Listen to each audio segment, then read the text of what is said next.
Hello everyone, जय हिंद। तो आपके 6th month current affair series का आज ये पार्ट सेकेंड है। इसके पहले कल यानी कि 26 अक्टूबर को इसका पार्ट वन हमने देखा था।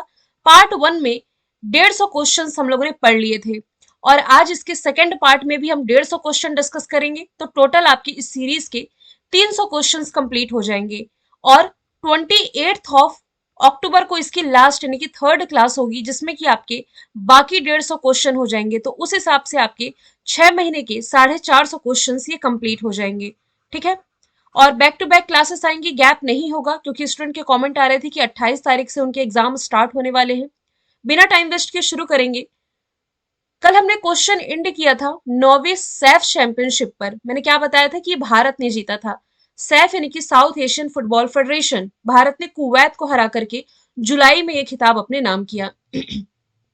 आज का क्वेश्चन महत्वपूर्ण है, इसमें आप स्टार लगाइए। पहला प्रश्न हमारा है, कौन सा देश एससीओ यानी कि संघाई सहयोग संगठन का नया सदस्य, स्थायी सदस्य बना है? तो ये रिसेंटली बन गया है ईरान। एससीओ यानी कि संघाई कॉरपोरेशन ऑर्गेनाइजेशन 2001 में इसकी स्थापना हुई। इसकी 8 मेंबर कंट्री थी। भारत और पाकिस्तान 2017 में इसके मेंबर बने थे। अब एससीओ की मेंबर कंट्री आप भूल ना जाएं, इसके लिए एक ट्रिक मैंने आपको बताई थी। सभी मेंबर कंट्री इजीली याद हो जाएंगी। देखिए, जितनी भी स्तान कंट्री है, स्तान कंट्री में केवल 2 स्तान कंट्री आप छोड़ दें। एक तो आपका अफगानिस्तान छोड़ दीजिए, दूसरा इसमें आपको छोड़ना है तुर्कमेनिस्तान। बाकी जितनी भी स्तान कंट्री यानी कि ऐसी कंट्री जिनके लास्ट में आप स्थान पढ़ते हैं, उन्हें ऐड कर लीजिए। सिर्फ ये दोनों को छोड़ना है।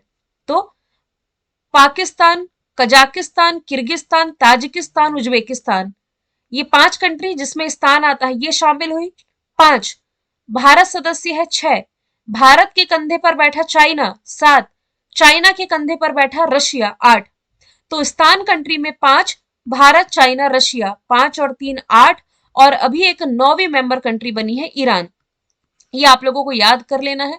बहुत इजी है याद करना और ये ट्रिक कई बार मैंने आप लोगों को बताई है। हो सकता है आपके एग्जाम में ऐसा पूछ लिया जाए, निम्नलिखित में से कौन एससीओ की मेंबर कंट्री नहीं है, तो आपको मालूम होना चाहिए। ये ईरान की लोकेशन है जो कि रिसेंटली इसका नया मेंबर कंट्री बना है। फिनलैंड किसका नया मेंबर कंट्री बना है? देखिए, ऑलरेडी ये करंट अफेयर के क्वेश्चन हम सॉल्व कर चुके हैं तो आप रिलेट कर पाएंगे। फर्स्ट पार्ट जरूर देख लेंगे। नाटो का 31वां मेंबर कंट्री ये बना है फिनलैंड। यूनेस्को में फिर से शामिल होने जा रहा है अमेरिका। और पूर्वी तिमोर ये ASEAN association of south east Asian nation, इसका 11वां मेंबर कंट्री बना है। आगे चलते हैं। वर्ष 2022-23 के लिए ऑल इंडिया फुटबॉल फेडरेशन, इसके द्वारा footballer of the year men's category में ये चुना गया है लालिया अंजुआला झांगटे को। वुमेन्स कैटेगरी में ये चुनी गई है मनीषा कल्याण। हालांकि पुरुष emerging player of the year और वुमेन्स में emerging player of the year ये भी मैंने मेंशन कर दिया है। बस यहाँ से मेल और फीमेल कैटेगरी मुझे मेंशन करना था क्योंकि कई बार एग्जाम में खिलाड़ी और उनसे संबंधित खेल है जो कि ये पूछा जाता है। यदि मैं बात करूं ऑल इंडिया फुटबॉल फेडरेशन की, भारत में फुटबॉल को रेगुलेट करने के लिए ये बॉडी है जिसकी स्थापना 1937 में की गई थी। हेडक्वार्टर इसका हो जाएगा दिल्ली में। और पार्ट वन में ही मैंने कल्याण चौबे का डिस्कशन किया था क्योंकि कल्याण चौबे ये वर्तमान में इसके प्रमुख हो जाएंगे। तो भारत में फुटबॉल को रेगुलेट करने के लिए जो बॉडी है ये तो है ऑल इंडिया फुटबॉल फेडरेशन। अंतरराष्ट्रीय स्तर पर आप पढ़ते हैं FIFA, federation international football association, जिसका डिस्कशन आगे आएगा तो मैं बताऊंगी। अब संबंधित खिलाड़ियों के खेल यदि हम डिस्कस करें तो सुनील छेत्री फुटबॉल से रिलेटेड है। भाला फेंक यानी कि जेवेलियन थ्रो से रिलेटेड है नीरज चोपड़ा। और क्रिकेट से रिलेटेड हो जाएंगे शुभमन गिल, जिन्हें सितंबर मंथ के लिए ICC player of the month चुना गया था। आगे चलते हैं। वैश्विक शांति सूचकांक जो 2023 का भी जुलाई के महीने में रिलीज किया गया है, इसमें इस साल फिर से टॉप पर है आइसलैंड। आइसलैंड टॉप पर है। इसके बाद डेनमार्क, आयरलैंड, न्यूजीलैंड और ऑस्ट्रिया रहे हैं। 163 देशों की लिस्ट में भारत को 126वें स्थान पर रखा गया है। ये report institute for economic and peace के द्वारा रिलीज की गई है। आप फिर से रिलेट करें, मैंने आपको gender gap report, gender equality report बताई थी पार्ट वन में। जो पार्ट वन देख लिए होंगे वो पार्ट टू को बेहतर रिलेट कर पाएंगे। जेंडर इक्वालिटी में भी जो आइसलैंड है ये टॉप पर रहा है। इसमें इंडिया की रैंकिंग क्या बताई थी मैंने? 126। माफ कीजिएगा 127 में है। जेंडर इक्वालिटी में इंडिया 127 में है। शांति सूचकांक में भारत 126 और हैप्पीनेस इंडेक्स में भी भारत 126वें स्थान पर है। हैप्पीनेस इंडेक्स में जो कंट्री टॉप पर है ये है फिनलैंड। डेनमार्क ये करप्शन इंडेक्स में टॉप पर है, यानी कि इस कंट्री में सबसे कम करप्शन होता है। इंडिया इसमें 80 पायदान पर है। हमने नॉर्वे का भी रैंकिंग देखा था, किसमें टॉप पर है नॉर्वे? इस साल फिर से प्रेस फ्रीडम इंडेक्स में नॉर्वे टॉप पर है। इसमें इंडिया की रैंकिंग 161वीं है। तो कहने के लिए तो हम डेली 150 क्वेश्चन डिस्कस कर रहे हैं, ऑप्शन और स्टैटिक फैक्ट और एक्स्ट्रा फैक्ट ऑप्शंस के थ्रू, मतलब एक क्वेश्चन से 4 क्वेश्चन हमारे कवर हो रहे हैं। तो आपके डेली 500 से अधिक क्वेश्चन यदि आप देखें तो ये कवर हो रहे हैं। आगे चलते हैं। थ्रेड्स नाम से एक नया सोशल मीडिया प्लेटफॉर्म किसने लॉन्च किया? मैंने कल की भी क्लास में कहा था कि कुछ क्वेश्चन होंगे जो हमें पूरे डिटेल में याद रखने हैं। फॉर एग्जाम्पल क्वेश्चन 53 हमने डिस्कस किया शांति सूचकांक, तो टॉप पर कौन सी कंट्री है, भारत की क्या रैंकिंग है, रिपोर्ट किसने रिलीज की है, आइसलैंड की लोकेशन भी आप देख सकते हैं। तो ऐसे कुछ क्वेश्चन जिसमें हमें A to Z चीजें याद रखनी है, कुछ क्वेश्चन वन लाइनर में याद रखने हैं। थ्रेड्स नाम से एक नया सोशल मीडिया प्लेटफॉर्म ये लॉन्च किया गया है, किसके द्वारा? मेटा के द्वारा। ऑप्शन नंबर डी इसका राइट आंसर हो जाएगा। इंस्टाग्राम के मालिक मेटा ने थ्रेड्स नाम से एक नया सोशल मीडिया प्लेटफॉर्म लॉन्च कर दिया है। एलन मस्क जैसे अरबपति मालिक के तहत ट्विटर को की अस्थिरता का सामना करते हुए मेटा का लक्ष्य है इसकी स्थिति का लाभ उठाया जा सके। एक तरह का कंपटीशन है भाई सोशल मीडिया प्लेटफॉर्म में। थ्रेड्स के बारे में आप लोगों ने सुना भी होगा, है ना? तो मेटा के द्वारा। मेटा ये फेसबुक का परिवर्तित नाम है, ग्रीक भाषा का शब्द है। गूगल दुनिया का सबसे बड़ा डेटा सेंटर गूगल का ही है। इसके जो सीईओ हैं ये भारतीय मूल के सुंदर पिचई हो जाएंगे।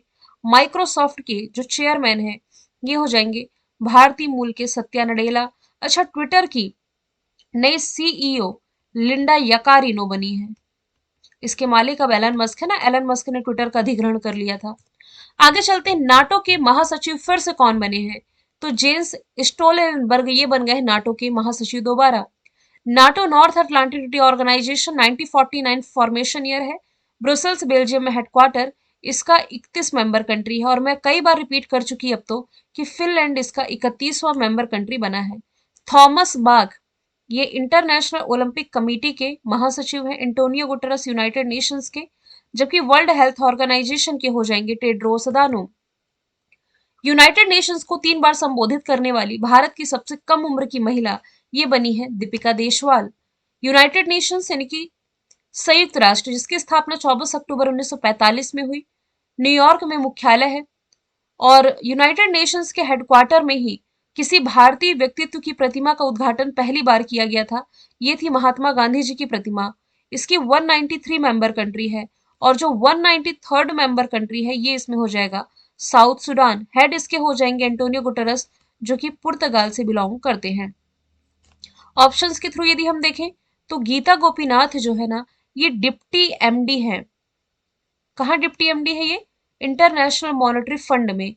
कमला हैरिस ये वाइस प्रेसिडेंट है। कहाँ वाइस प्रेसिडेंट है ये? अमेरिका में, भारतीय मूल की है। अंशुला कांत ये सीएफओ है, चीफ फाइनेंशियल ऑफिसर है। कहाँ है? तो ये वर्ल्ड बैंक में हो जाएंगे। तीनों ही भारतीय नाम है। आगे चलते हैं। ओडिशा ने आर्टिफिशियल इंटेलिजेंस न्यूज एंकर को लॉन्च किया है। इसका नाम नाम याद रखिए, चर्चे में था। नाम हो जाएगा ऑप्शन बी लीसा। लीसा नाम का मतलब कि आपको ये महिला दिखाई दे रही है, एक तरह का रोबोट ही है कह सकते हैं आप। आर्टिफिशियल इंटेलिजेंस कृत्रिम बुद्धिमत्ता का इस्तेमाल किया गया है। आर्टिफिशियल इंटेलिजेंस होती क्या है? मशीनों में इंसानों जैसे सोचने समझने की क्षमता को विकसित करना ही आर्टिफिशियल इंटेलिजेंस कहलाता है। तो ये लीसा राइट आंसर हो जाएगा। हिंदी बोलने वाला पहला रोबोट जो लॉन्च किया गया इसका नाम था रश्मि। और ऐसा रोबोट जिसे पहली बार किसी देश की नागरिकता मिली हो, विदेशी नागरिकता पाने वाला पहला रोबोट था सोफिया। चलिए सवाल आप लोगों से ये है, सोफिया को किस देश की नागरिकता मिली थी? कमेंट बॉक्स से आप आंसर देंगे। अगला प्रश्न, केंद्र सरकार ने भारतीय नौसेना के लिए फ्रांस से किस लड़ाकू विमान की खरीद को मंजूरी दी है?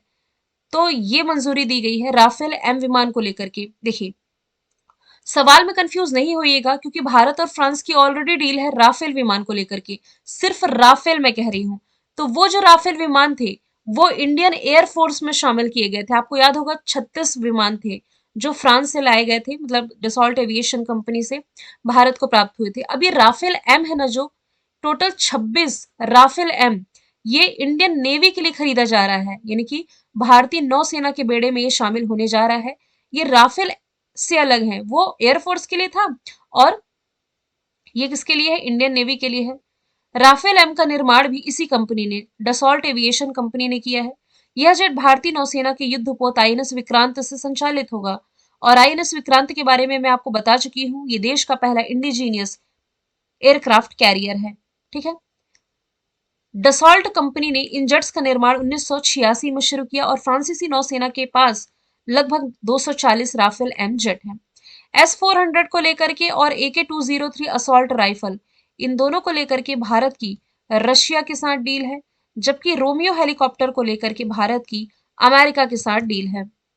चंद्रयान 3 की जो मिशन रहा, इसके निदेशक ऋतु करिधल है। समीर वी कामत जो हो जाएंगे, ये DRDO के प्रमुख हैं। चंद्रयान 3 के टाइम में जो प्रमुख हैं इसरो के, ये हैं S सोमनाथन, जबकि चंद्रयान 2 के टाइम में जो महानिदेशक थे, ये K शिवान रहे थे। आगे चलते हैं। दुनिया का पहला मीथेन से उड़ने वाला रॉकेट ZooQ-2 किसने लॉन्च किया है? तो नाम से स्पष्ट हो रहा है, सतरंगी नाम, चाइना से।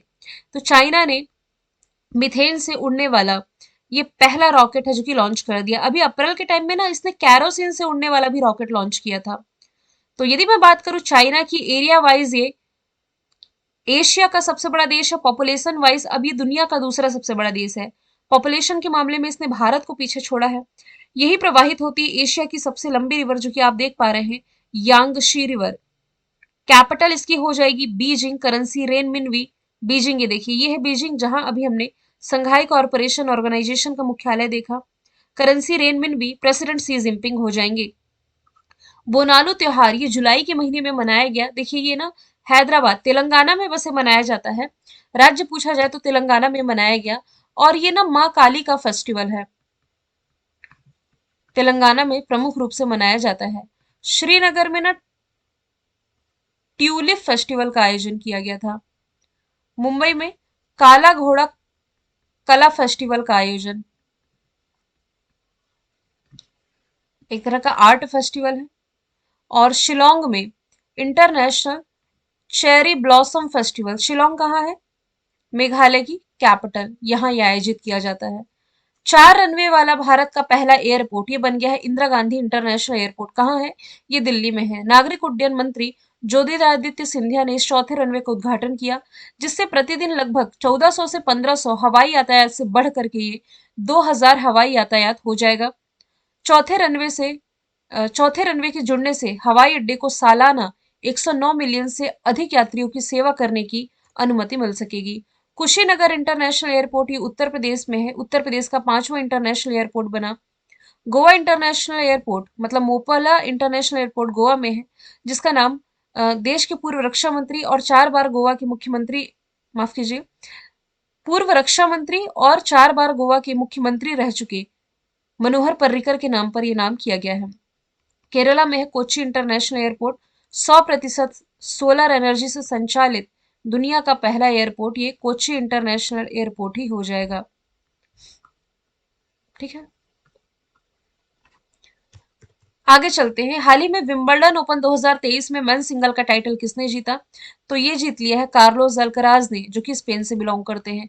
पहले मेल और फीमेल कैटेगरी दोनों देख लें, फिर इस क्वेश्चन को मैं डिटेल से बताऊंगी। वुमेन्स कैटेगरी में ये जीता है चेक रिपब्लिक की मार्केटा वोंड्रोसोवा ने। अब ये है क्या विंबलडन ओपन?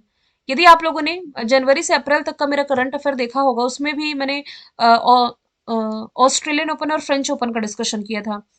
क्या है ना कि साल भर में टेनिस के टोटल 4 ग्रैंड स्लैम होते हैं। एक होता है ऑस्ट्रेलियन ओपन, जनवरी के टाइम में होता है, फरवरी मार्च के टाइम में फिर फ्रेंच ओपन होगा, जून जुलाई के टाइम में होता है विंबलडन ओपन, और सबसे लास्ट में होता है यूएस ओपन। याद रखें, यूएस विंबलडन ओपन है ना, ये सबसे पुराना टूर्नामेंट है, जिसकी शुरुआत है जो कि 1877 से की गई थी, है ना। तो लास्ट में क्या होता है? US open. अब जो ऑस्ट्रेलियन ओपन है और यूएस ओपन है, ये खेला जाता है हार्ड कोर्ट पर। जो फ्रेंच ओपन है ये खेला जाता है क्ले कोर्ट पर, यानी कि मिट्टी के मैदान पर। विंबलडन ओपन ये खेला जाता है ग्रास कोर्ट पर, यानी कि घास के मैदान पर। अब इसमें ना जो विजेता होते हैं 5 कैटेगरी में होते हैं। Men's single, women's single, men's double, women's double और मिक्स डबल। जिसमें कि सबसे ज्यादा जो बार एग्जाम में पूछा जाता है ये मेंस सिंगल और वुमेन्स सिंगल का ही होता है। तो मेंस सिंगल का टाइटल स्पेन के कार्लोस अल्कराज ने, वुमेन्स सिंगल का टाइटल मार्केटा वोंड्रोसोवा ने जीता है। अब हम ऑप्शंस के थ्रू देखें तो राफेल नडाल ये भी स्पेन से बिलोंग करते हैं। रोजर फेडरर स्विट्जरलैंड से बिलोंग करते हैं, लेकिन अब ये संन्यास ले चुके हैं, ये आपको मालूम होना चाहिए। नोवाक जोकोविक ये बिलोंग करते हैं सर्बिया से। अब यदि मैं बात करूं महिलाओं की कैटेगरी में, तो एशले बार्टी ये संन्यास ले चुकी हैं, ऑस्ट्रेलिया से बिलोंग करती हैं। सेरेना विलियमसन संन्यास ले चुकी हैं, ये अमेरिका से बिलोंग करती हैं। जबकि ईगा स्विटेक ये भी टेनिस प्लेयर हैं, ये पोलैंड से बिलोंग करती हैं। आगे चलते हैं। हाल ही में आईआईटी दिल्ली ने किस शहर में अपना पहला ग्लोबल कैंपस खोलने की घोषणा की है? तो यूएई का जो शहर है अबू धाबी, यहाँ ये अपना पहला ग्लोबल कैंपस खोलने जा रहा है। अब क्या क्या फैसिलिटी होगी ये सभी चीजें याद रखने की जरूरत नहीं है। इस प्रश्न को भी आप वन लाइनर में याद रखें कि भाई आईआईटी दिल्ली है ना जो, ये यूएई के अबू धाबी में अपना पहला ब्रांच ओपन करने जा रहा है। वैसे ही जो आईआईटी मद्रास है इसने भारत के बाहर अपना पहला ब्रांच जो कि जंजीबार कहाँ है, तंजानिया में, ये ओपन किया है। ठीक है। दुबई से आप क्या रिलेट कर सकते हैं? दुबई में आईसीसी का मुख्यालय, इंटरनेशनल क्रिकेट काउंसिल का मुख्यालय और यूनाइटेड नेशन का मुख्यालय हमने न्यूयॉर्क में पढ़ा है। किसने विदेशी धरती पर डेब्यू में टेस्ट शतक बनाने वाले, जिन्होंने टेस्ट में सेंचुरी बनाई और ये कीर्तिमान हासिल करने वाले पहले भारतीय बल्लेबाज बने हैं? तो आंसर इसका हो जाएगा यशस्वी जायसवाल। मैंने जैसा आपको कहा कुछ क्वेश्चन को आपको वन लाइनर में ही याद रखना है। चलिए, अब ऑप्शंस के थ्रू यदि हम देखें तो ऑरेंज कैप जो सबसे ज्यादा रन बनाते हैं आईपीएल में, पर्पल कैप जो सबसे ज्यादा विकेट लेते हैं। तो ऑरेंज कैप 2023 का शुभमन गिल ने, पर्पल कैप मोहम्मद शमी ने जीता। क्रिकेट के तीनों ही फॉर्मेट में 30 साल की उम्र के बाद डेब्यू करने वाले खिलाड़ी जो पहले हैं सूर्य कुमार यादव हो जाएंगे। किस आईआईटी ने कामिकेज नाम का सुसाइड ड्रोन बनाया है? तो आईआईटी कानपुर के द्वारा कामिकाज नाम का सुसाइड ड्रोन बनाया गया है। इसकी खास बात यह है कि इसे दुश्मनों का राडार पकड़ ही नहीं सकता और इस ड्रोन में 6 किलोग्राम वजनी हथियार यानी कि विस्फोटक लगाया जा सकता है और ये 100 किलोमीटर तक की रेंज तक दुश्मनों के अड्डे पर हमला कर सकता है। आईआईटी कानपुर आईआईटी कानपुर ने पहला आर्टिफिशियल हार्ट यानी कि कृत्रिम हृदय भी विकसित किया।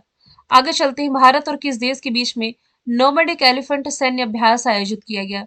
तो भारत और मंगोलिया की सेनाओं के बीच में भी हाल ही में 17 से 31 जुलाई तक मंगोलिया के उलान बटर में इस अभ्यास का आयोजन किया गया, जिसका ये 15वां एडिशन था। मंगोलिया जो कि एक लैंडलॉक कंट्री है, इसकी कैपिटल उलान बटोर, करेंसी तुगरिक, राष्ट्रपति यहाँ के खुरल सुख उखना हो जाएंगे। जापान के साथ भारत की जो एक्सरसाइज है इसमें एक शिन्यू मैत्री मैंने आप लोगों को पढ़ा रखा है। वीर गार्जियन, मैंने क्या बोला था कि जिस एक्सरसाइज में गार्जियन शब्द आए, चाहे वह वीर गार्जियन की बात हो चाहे वह धर्म गार्जियन हो। इसके अलावा जिमेक्स एक्सरसाइज भी आपने जापान और भारत के बीच याद रखी थी। सिलेनेक्स एक्सरसाइज और इसके अलावा मित्र शक्ति एक्सरसाइज भारत की श्रीलंका के साथ होने वाली एक्सरसाइज है। और मॉलदीप के साथ हमने अभी एकता अभ्यास देखा था पार्ट 1 में, और इसके अलावा ई कुवरिन अभ्यास। अब आप खुद ही देखिए, कहने के लिए एक क्वेश्चन है नोमैडिक एलिफेंट, हम चाहते तो वन लाइनर में भी डिस्कस कर सकते थे, लेकिन हमने पूरी डिटेल में देखा है और एक क्वेश्चन से कितनी एक्सरसाइज याद हुई है यहाँ से। जिमेक्स भी मैंने बताया है तो 4, और श्रीलंका से 2 हमने याद रखा है, सिलेनेक्स और मित्र शक्ति 6, और 2 हमने याद रखा है मॉलदीप से एकता और ई कुवरिन, तो 8। तो एक प्रश्न से हमने टोटल 9 एक्सरसाइज याद रख ली है। आगे चलते हैं। हाल ही में किस राज्य की भिवंडी में भारत का पहला कार्बन मुक्त गांव विकसित होने जा रहा है? तो ये महाराष्ट्र में है। महाराष्ट्र में क्या है? भिवंडी कार्बन मुक्त गांव। इस पहल का उद्देश्य है ग्रामीण क्षेत्रों में ऊर्जा का सबसे प्रभावी और स्वच्छ स्रोत बनाना और कार्बन इमिशन को कम किया जा सके। मैं आपको पहले भी बता चुकी हूं कि भारत में ये लक्ष्य 2070 तक का जीरो कार्बन उत्सर्जन बनने का। ये वादा प्राइम मिनिस्टर नरेंद्र मोदी कोप 26 में कराए थे। कहाँ हुआ था ये कॉन्फ्रेंस ऑफ पार्टीज 26? स्कॉटलैंड के ग्लासगो में। ये तभी की न्यूज है। आगे चलते हैं दिलीप ट्रॉफी। देखिए घरेलू टूर्नामेंट है क्रिकेट का दिलीप ट्रॉफी, जो कि रिसेंटली जीती है दक्षिणी क्षेत्र ने। दक्षिणी क्षेत्र ने अपना ये 14वां खिताब अपने नाम किया है पश्चिमी क्षेत्र को हरा करके। ठीक है, अभी जो खेला गया इसका 60वां संस्करण था। सौराष्ट्र ने रणजी ट्रॉफी जीती 2022 थी इसका मैं बता रही हूँ। और विजय हजारे ट्रॉफी, सैयद मुश्ताक अली ट्रॉफी, ये जीती मुंबई ने। और शेष भारत ने मध्य प्रदेश को हरा करके ईरानी ट्रॉफी अपने नाम कर ली है।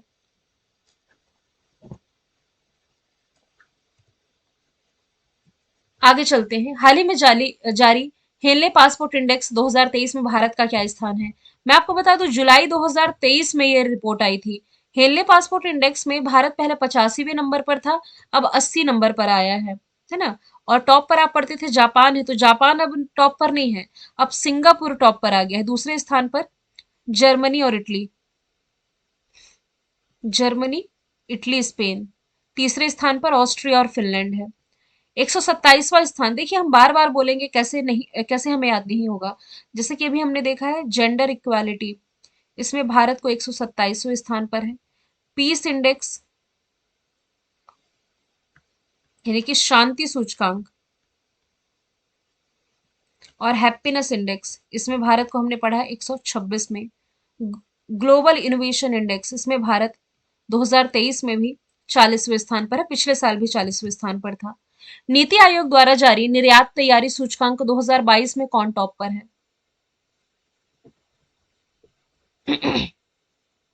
देखिए जुलाई 2023 में रिपोर्ट आई है, और रिपोर्ट पिछले सालों के डेटा को एनालिसिस करके बताया गया है।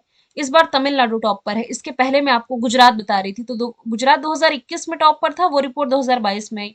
निर्यात तैयारी सूचकांक या एक्सपोर्ट प्रिपेयरनेस इंडेक्स कहने का मतलब है कि मान लीजिए तमिलनाडु में किसी वस्तु का उत्पादन हो रहा है, तो कितने ईजी तरीके से ये अन्य स्टेट तक पहुंच सकती है। इसका ट्रांसपोर्टेशन और जो सुविधाएं बाकी है, इन सुविधाओं को देखते हुए ये रिपोर्ट रिलीज की जाती है। एक्सपोर्ट रेडीनेस या प्रिपेयरनेस इंडेक्स में तमिलनाडु को इस बार टॉप पर रखा गया है। दूसरे स्थान पर इसमें महाराष्ट्र को रखा गया है, और कर्नाटक इसमें तीसरे स्थान पर रहा है। गुजरात, हाँ गुजरात पहले था टॉप पर, अब नहीं है। उत्तर प्रदेश स्वनिधि योजना के क्रियान्वयन में टॉप पर है। हालांकि चीनी उत्पादन के मामले में ना महाराष्ट्र ने उत्तर प्रदेश को पीछे छोड़ा है। अगला प्रश्न है भारतीय तटरक्षक बल यानी कि इंडियन कोस्ट गार्ड के 25वें महानिदेशक कौन बने हैं। तो ये बन गए राकेश पाल। जुलाई के टाइम में इनकी नियुक्ति की गई। इंडियन कोस्ट गार्ड जिसका मुख्यालय दिल्ली में है। और हालांकि इनसे रिलेटेड कुछ बैकग्राउंड तो नहीं पूछा जाएगा कि कितने साल का इनका करियर रहा। हाँ बल्कि इतना याद रख सकते हैं कि ये 25वें क्रम के महानिदेशक बने हैं। इतनी डिटेल याद रखने की जरूरत नहीं पड़ेगी। Nitin Agarwal border security force के महानिदेशक। देश के CDS chief of defence staff Anil Chauhan. जबकि CRPF central reserve police force के महानिदेशक एसएल थाउसन हो जाएंगे। हाल ही में दुनिया का सबसे बड़ा ऑफिस बिल्डिंग किस राज्य में बनने जा रहा है। तो गुजरात में। शहर पूछा जाए तो सूरत में गुजरात सॉरी दुनिया का सबसे बड़ा ऑफिस बिल्डिंग बन रहा है। अभी तक कहाँ था, अमेरिका के पेंटागन में। तो सूरत को हीरे के व्यापार का केंद्र भी माना जाता है, और इस बिल्डिंग को भी हीरे के व्यापार केंद्र के रूप में इस्तेमाल किया जाएगा। पूरा बनने में वैसे 4 साल से अधिक का समय लग सकता है। और इस सूरत में विश्व के 90% हीरे का निर्माण होता है। ये है सूरत की लोकेशन यदि आप देखें। सूरत ताप्ती नदी के किनारे है, और इसी ताप्ती नदी पर प्रसिद्ध उकाई परियोजना हमने पढ़ी है। देश में जो पहली बुलेट ट्रेन चलने जा रही है अहमदाबाद से मुंबई के बीच, तो इसका पहला स्टेशन भी सूरत में बनकर के तैयार हुआ है। यदि मैं बात करूं दुनिया का सबसे बड़ा रेलवे प्लेटफॉर्म, तो ये कर्नाटक में हमने पढ़ा है 1507 मीटर लंबा। दुनिया का सबसे बड़ा सफारी पार्क हमने पढ़ा है कहाँ, हरियाणा में। रत्नागिरी में भारत का, या क्या मैंने पढ़ा है याद कीजिए। हालांकि पार्ट वन जिन स्टूडेंट ने देखा होगा वो पार्ट 2 को बेहतर रिलेट कर पाएंगे, क्योंकि रेलवे प्लेटफॉर्म वाला डिस्कशन भी पार्ट 1 में आया था। सफारी पार्क भी मैंने आप लोगों को पार्ट 1 में बताया था। महाराष्ट्र की कैपिटल मुंबई से अभी मैंने काला घोड़ा कला फेस्टिवल बता दिया है। राष्ट्रीय बहुआयामी गरीबी सूचकांक, सबसे पहली बात तो आप ये याद रखें, रिलीज कौन करता है ये? नीति आयोग रिलीज करता है। अभी ये रिपोर्ट आई है जिसमें कि सबसे अधिक गरीब राज्य ये बताया गया है बिहार को। पिछले बार भी बिहार टॉप पर था। यहाँ की 51.91% आबादी है जो कि गरीब है। इसके बाद झारखंड का स्थान आता है। यहाँ से नीति आयोग का डिस्कशन शायद पहली बार आया है इस सीरीज में।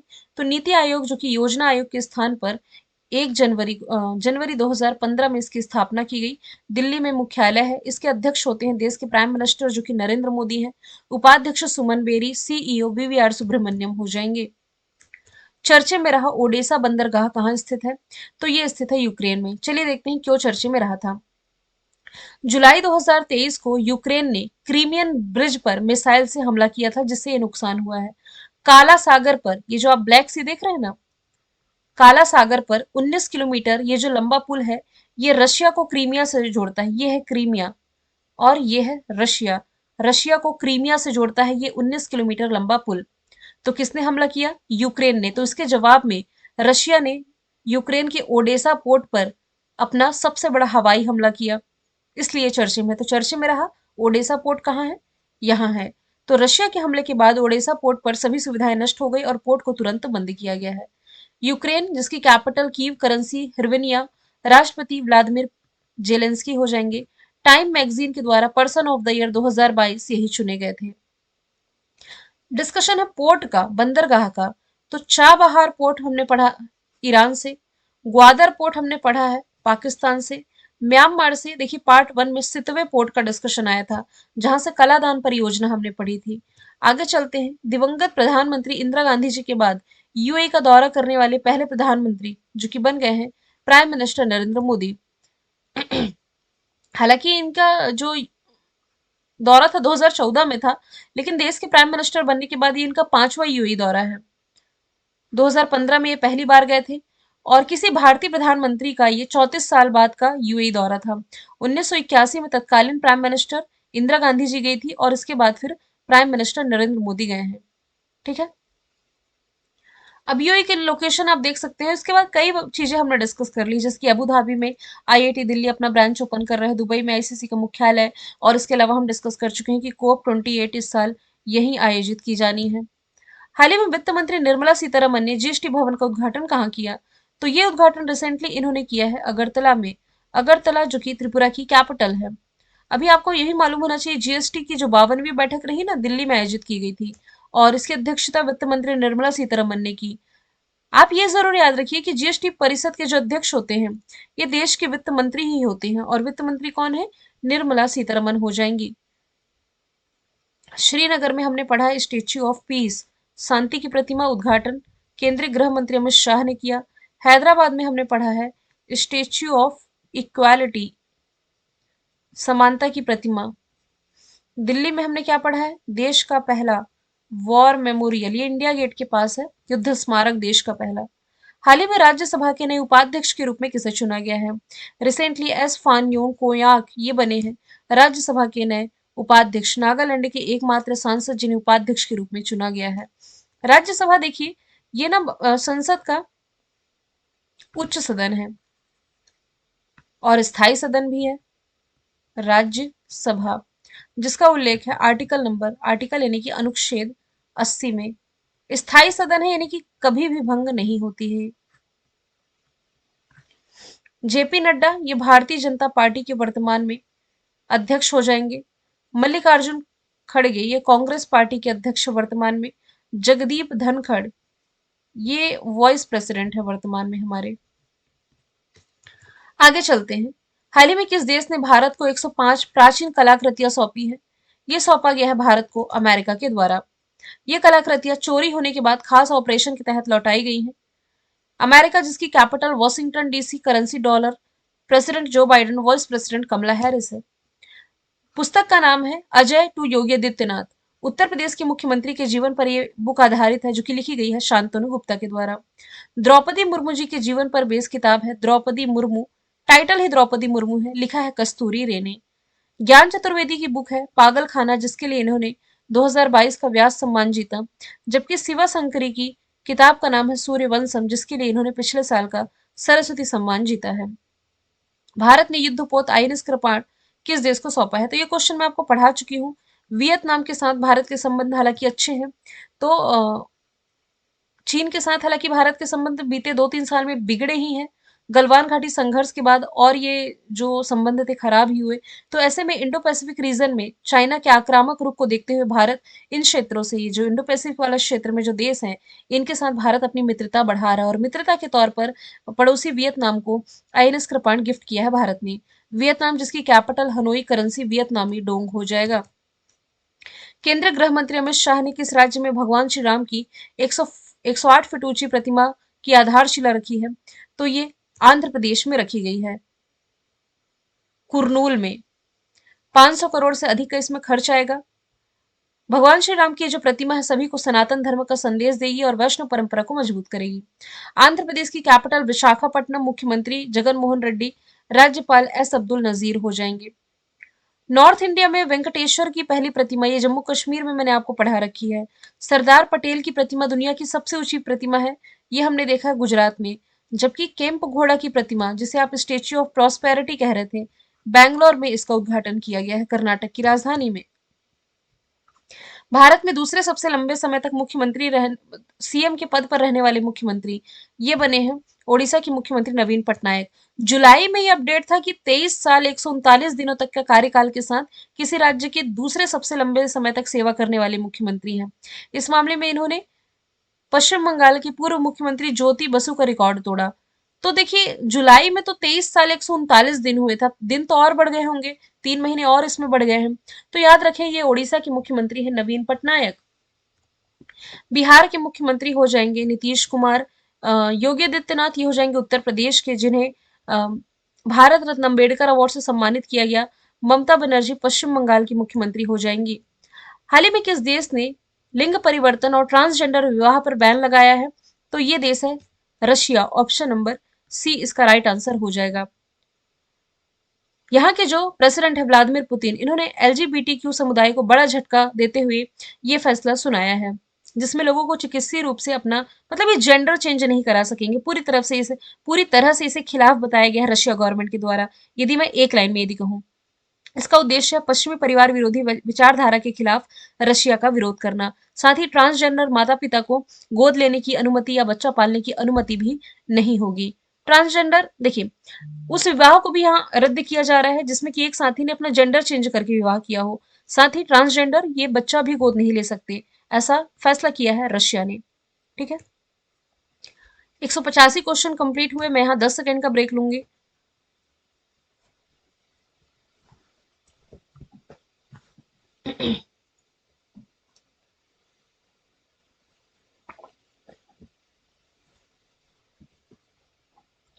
क्या है ना, इतनी लंबी क्लासेस लेने की आदत नहीं है। डेली आपकी जो करंट अफेयर की क्लास होती है मैक्सिमम 15 से 20 मिनट की ही होती है, तो थोड़ा सा इसमें बीच बीच में ब्रेक ले रही हूँ पानी के लिए। क्वेश्चन 186 है, हाल ही में किस सोशल मीडिया प्लेटफॉर्म ने अपना लोगो बदला है? ये लोगो चेंज कर दिया है किसने? ट्विटर ने। ट्विटर के लोगो में आप देखेंगे पहले ये चिड़िया बनी दिखाई देती थी, अब ये चेंज करके इसने कर दिया है एक्स, क्योंकि एलन मस्क इसके मालिक हो गए हैं। ट्विटर की स्थापना 2006 में हुई, कैलिफोर्निया में मुख्यालय। लिंडा याकारिनो वर्तमान में इसके कौन हो जाएंगे? सीईओ हो जाएंगे। यूट्यूब के जो सीईओ है ना, ये है नील मोहन, भारतीय मूल के। नोकिया फिनलैंड की कंपनी है, याद रखें। और फेसबुक के मालिक ये है मार्क जकरबर्ग। आगे चलते हैं। हाल ही में वर्ल्ड ट्रेड ऑर्गेनाइजेशन के 13वीं मंत्री स्तरीय सम्मेलन जो नेक्स्ट ईयर होने वाला है, इसके अध्यक्ष के रूप में डॉक्टर थानी अलजायोदी की नियुक्ति की गई है, जो कि यूएई के विदेश व्यापार मंत्री है। वर्ल्ड ट्रेड ऑर्गेनाइजेशन जिसकी स्थापना 1995 में हुई, जेनेवा और स्विट्जरलैंड में मुख्यालय। नकोजी अंकोजी प्रमुख हो जाएंगे। अजय बंगा कौन है? तो ये वर्ल्ड बैंक के वर्तमान में अध्यक्ष है। टेड्रोस अदानोम डब्ल्यूएचओ के, जबकि यूनाइटेड नेशंस के हो जाएंगे एंटोनियो गुटेरस। अब देखिए ये जो पूरी सीरीज चली ना, इसमें आपका अपॉइंटमेंट भी कंप्लीट हुआ, अवार्ड भी कंप्लीट हुआ, इंडेक्स और ranking, event, summit, important days और थीम, साइंस एंड टेक्नोलॉजी, सारा चीज इसमें कवर होते चल रहा है। अब जो स्टूडेंट पार्ट वन देख लिए होंगे, मैं बता चुकी हूँ कि part one, part two, part three, ये तीनों मर्ज करके इसकी पीडीएफ मैं आपको टेलीग्राम चैनल पर दे दूंगी। मेरे टेलीग्राम चैनल का नाम है कल्याणी मैम ऑफिशियल, 62,000 के आसपास सब्सक्राइबर है, और आगे कॉपीराइट का साइन होगा, चेक कर लेंगे एक बार आप लोग। भारत में पहली कैनबिस यानी कि भांग मेडिसिन परियोजना की शुरुआत कहाँ की गई? तो जम्मू कश्मीर में की गई। यानी कि कैनबिस का इस्तेमाल एज अ मेडिसिन किया जा सकेगा, दवाई के रूप में इसका इस्तेमाल किया जाएगा, ऐसी परियोजना यहाँ शुरू की गई है। हाल ही में बाघ गणना के अनुसार सबसे अधिक बाघ किस राज्य में है? देखिए, जुलाई में अपडेटेड डेटा याद रखें, भारत में टाइगरों की संख्या 3682 बताई गई है। सबसे ज्यादा बताया गया है मध्य प्रदेश में। मध्य प्रदेश में टाइगरों की संख्या 785 हुई है। 3682 ये टोटल है, मध्य प्रदेश में 785 है। इसके बाद कर्नाटक, उत्तराखंड और महाराष्ट्र का स्थान आता है। 29 जुलाई को हम मनाते हैं वर्ल्ड टाइगर डे के रूप में। अच्छा, कर्नाटक में सबसे ज्यादा क्या है? एलिफेंट है, यानी कि सबसे ज्यादा हाथी है। बिहार में सबसे ज्यादा पक्षियों की प्रजाति है, और उत्तर प्रदेश में सबसे अधिक मवेशियों की संख्या है। आगे चलते हैं, महाराष्ट्र सरकार ने किसे पहला उद्योग रत्न अवार्ड देने का फैसला किया है? एक सेकंड रुकिए।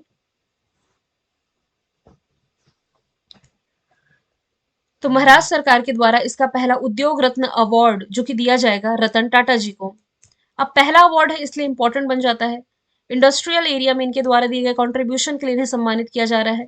इन्हें ना पद्म विभूषण जो कि देश का दूसरा सर्वोच्च सम्मान है, और पद्म भूषण जो कि देश का तीसरा सर्वोच्च सम्मान है। इसके अलावा लास्ट ईयर इन्हें ऑस्ट्रेलिया का सर्वोच्च सम्मान ऑर्डर ऑफ ऑस्ट्रेलिया से सम्मानित किया गया। ठीक है। उद्योग रत्न पुरस्कार ये एक राज्य स्तरीय पुरस्कार है जो कि महाराष्ट्र के औद्योगिक क्षेत्र में कंट्रीब्यूशन देने वाले व्यक्तियों को दिया जाता है, जो कि अब रतन टाटा जी को मिलेगा। लास्ट ईयर इन्हें वैसे असम वैभव अवार्ड से भी सम्मानित किया गया था 2022 में। इस साल मिला है तपन सकैया को। किस राज्य या यूटी में दुनिया का सबसे बड़ा म्यूजियम युगे युगीन भारत का निर्माण किया जाएगा? तो दिल्ली में बनने जा रहा है दुनिया का सबसे बड़ा म्यूजियम, नाम होगा युगे युगीन। बस इतना ही याद रखना है। कितने ब्लॉक होंगे, कितने वर्ग मीटर में बनेगा, ये सभी याद रखने की जरूरत नहीं पड़ेगी। दिल्ली देश की राजधानी है, यमुना नदी के किनारे है। मुख्यमंत्री अरविंद केजरीवाल आम आदमी पार्टी से हो जाएंगे। बात की जा रही है दुनिया के सबसे बड़े की, तो दुनिया के सबसे बड़े स्टेडियम की यदि हम बात करें तो ये है नरेंद्र मोदी स्टेडियम। ये है गुजरात के अहमदाबाद में। अभी हमने 2-3 बार देख लिया कि दुनिया का सबसे बड़ा सफारी पार्क बनेगा हरियाणा में, और दुनिया का सबसे बड़ा फ्लोटिंग सोलर फ्लोटिंग प्रोजेक्ट आप कह सकते हैं, ये मध्य प्रदेश के खंडवा में नर्मदा नदी पर बनेगा। हाल ही में किसे लोकमान्य तिलक राष्ट्रीय पुरस्कार से सम्मानित किया गया? तो देश के प्राइम मिनिस्टर नरेंद्र मोदी को इस प्रतिष्ठित अवार्ड से पुणे में सम्मानित किया गया है। 1983 में तिलक स्मारक मंदिर ट्रस्ट ने इसे स्थापित किया था। ये लोकमान्य तिलक की पुण्यतिथि के तौर पर पुण्यतिथि में दिया जाता है, और इसके 41वें प्राप्तकर्ता बने हैं प्राइम मिनिस्टर नरेंद्र मोदी।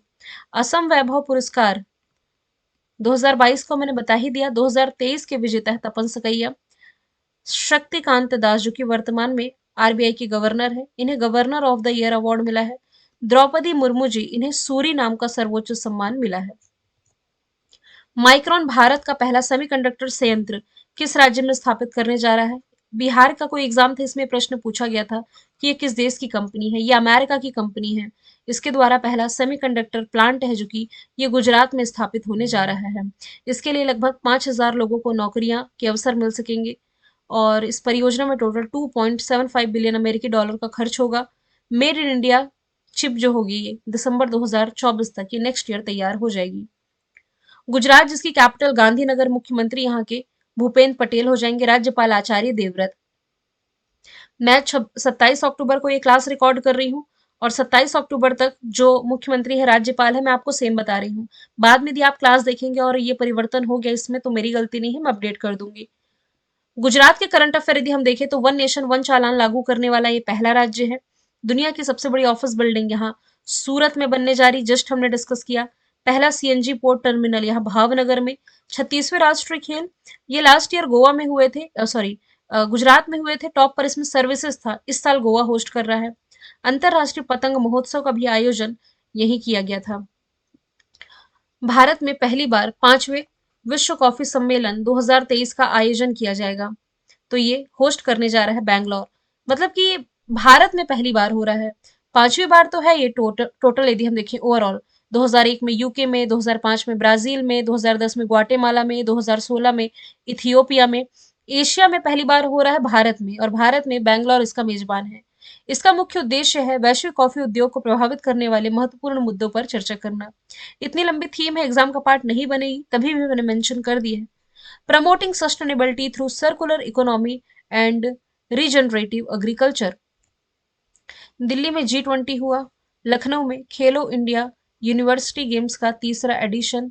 इंदौर में इस साल प्रवासी भारतीय सम्मेलन का आयोजन किया गया, जिसमें कि मुख्य अतिथि के रूप में शामिल हुए थे गुयाना के राष्ट्रपति मोहम्मद इरफान अली।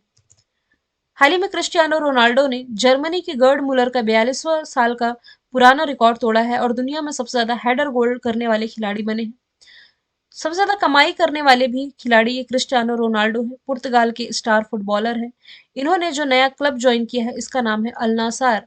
अल नासार किस देश का फुटबॉल क्लब है? सऊदी अरब का। इसके पहले ये मैनचेस्टर यूनाइटेड के लिए खेलते थे। देवधर ट्रॉफी ये भी घरेलू टूर्नामेंट है क्रिकेट का। ये किसने जीता है? साउथ जोन ने।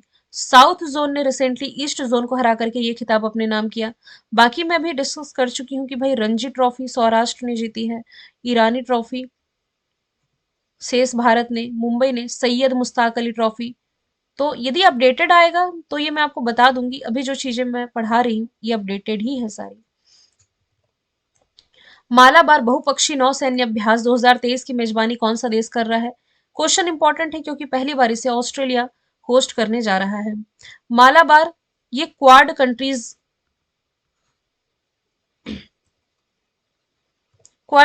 के बीच में मालाबार एक्सरसाइज होता है। बहुपक्षीय वॉर गेम नौसैनिक अभ्यास है। 1992 से इसकी शुरुआत की गई थी। तो पहले तो ये भारत और अमेरिका के बीच बस होता था, लेकिन बाद में इसमें जापान और ऑस्ट्रेलिया भी शामिल हुए। तो यही है इसकी 4 member country, India, America, Australia और जापान। भारत की तरफ से आईएनएस कोलकाता और सह्याद्री पार्टिसिपेट कर रहे हैं। इसका 27वां एडिशन है। आगे चलते हैं। विश्व तीरंदाजी चैंपियनशिप में गोल्ड जीतने वाले पहले भारतीय पुरुष खिलाड़ी ये बने हैं ओजस देवताले।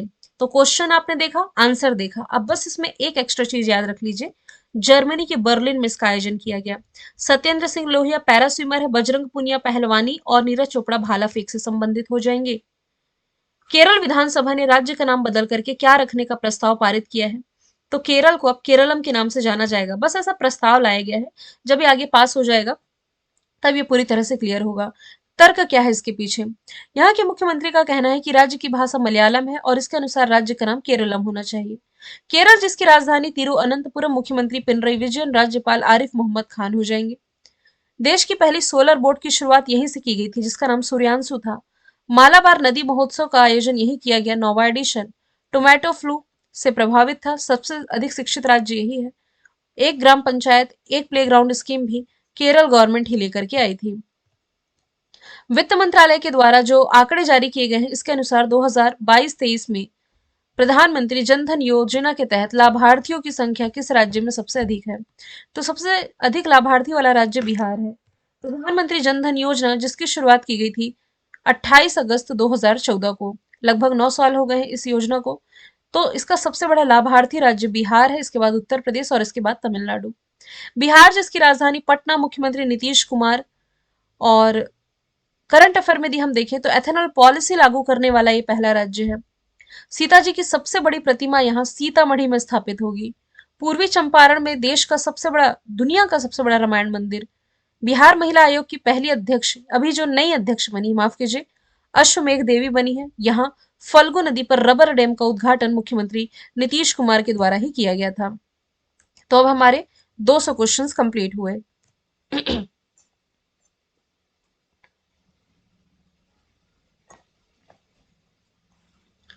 आगे चलते हैं, पाकिस्तान के नए कार्यवाहक प्रधानमंत्री कौन बने हैं। देखिए शाहबाज शरीफ अब नहीं है, अब एक्टिंग प्राइम मिनिस्टर की बात करूं तो ये अगस्त में बनाए गए हैं। कौन? अनवर उल हक। देखिए हम 12 अगस्त के करंट अफेयर में पहुंच चुके हैं, इसके बाद बस 2 महीने रह जाएंगे, सितंबर और अक्टूबर के। तो अभी रिसेंटली इन्हें केयर टेकर प्राइम मिनिस्टर नियुक्त किया गया है। पाकिस्तान की नेशनल असेंबली का कार्यकाल पूरा होने के बाद आम चुनाव की प्रक्रिया होती है। भारत में ऐसा नहीं है। भारत में लोकसभा का कार्यकाल खत्म होने से पहले ही चुनाव और रिजल्ट आ जाता है। जैसे अभी चुनाव होने वाले हैं, लोकसभा का कार्यकाल तो अगले साल खत्म होगा, लेकिन उसके पहले ही चुनाव और रिजल्ट डिक्लेयर किए जाएंगे ताकि नया प्राइम मिनिस्टर, देश का नया नेता मिल सके। पाकिस्तान में दूसरी प्रक्रिया है। हाल ही में नेहरू ट्रॉफी बोट रेस का 69th एडिशन ये केरल में आयोजित किया गया है। Option D. 12 अगस्त को शुरू किया गया, 69वां एडिशन है, इतना ही याद रखें। और केरल की ये सभी करंट अफेयर के फैक्ट मैंने जस्ट बताए हैं। हाल ही में किस राज्य के मुख्यमंत्री ने मां नर्मदा लोक बनाने की घोषणा की है? तो मध्य प्रदेश में नर्मदा नदी का उद्गम जो है ना, सबसे पहले लोकेशन देखिए, मध्य प्रदेश के नक्शे में ये है अनूपपुर जिला। अनूपपुर से लगभग 80 किलोमीटर दूर यहाँ छत्तीसगढ़ और मध्य प्रदेश की बॉर्डर से सटा हुआ एक गांव है अमरकंटक। अमरकंटक से ही उद्गम होता है मां नर्मदा का, मां नर्मदा नदी का। और यहाँ सिराज लिखा है, होना चाहिए शिवराज सिंह चौहान। तो मध्य प्रदेश के मुख्यमंत्री हैं। यहाँ ये एक तरह का कॉरिडोर बनने जा रहा है। जैसे आपने काशी विश्वनाथ कॉरिडोर देखा है, आपने उज्जैन में महाकाल कॉरिडोर देखा, सेम वैसा ही कॉरिडोर अब बनेगा यहाँ। दुनिया का सबसे बड़ा तैरता पार्क मध्य प्रदेश के खंडवा में बता चुकी हूँ। खेलो इंडिया यूथ गेम्स का 5वां एडिशन भोपाल में। टॉप पर महाराष्ट्र रहा। पहला फ्लोटिंग फेस्टिवल एशिया का मंदसौर में। 49वें क्रम का खजुराहो महोत्सव ये साल हुआ।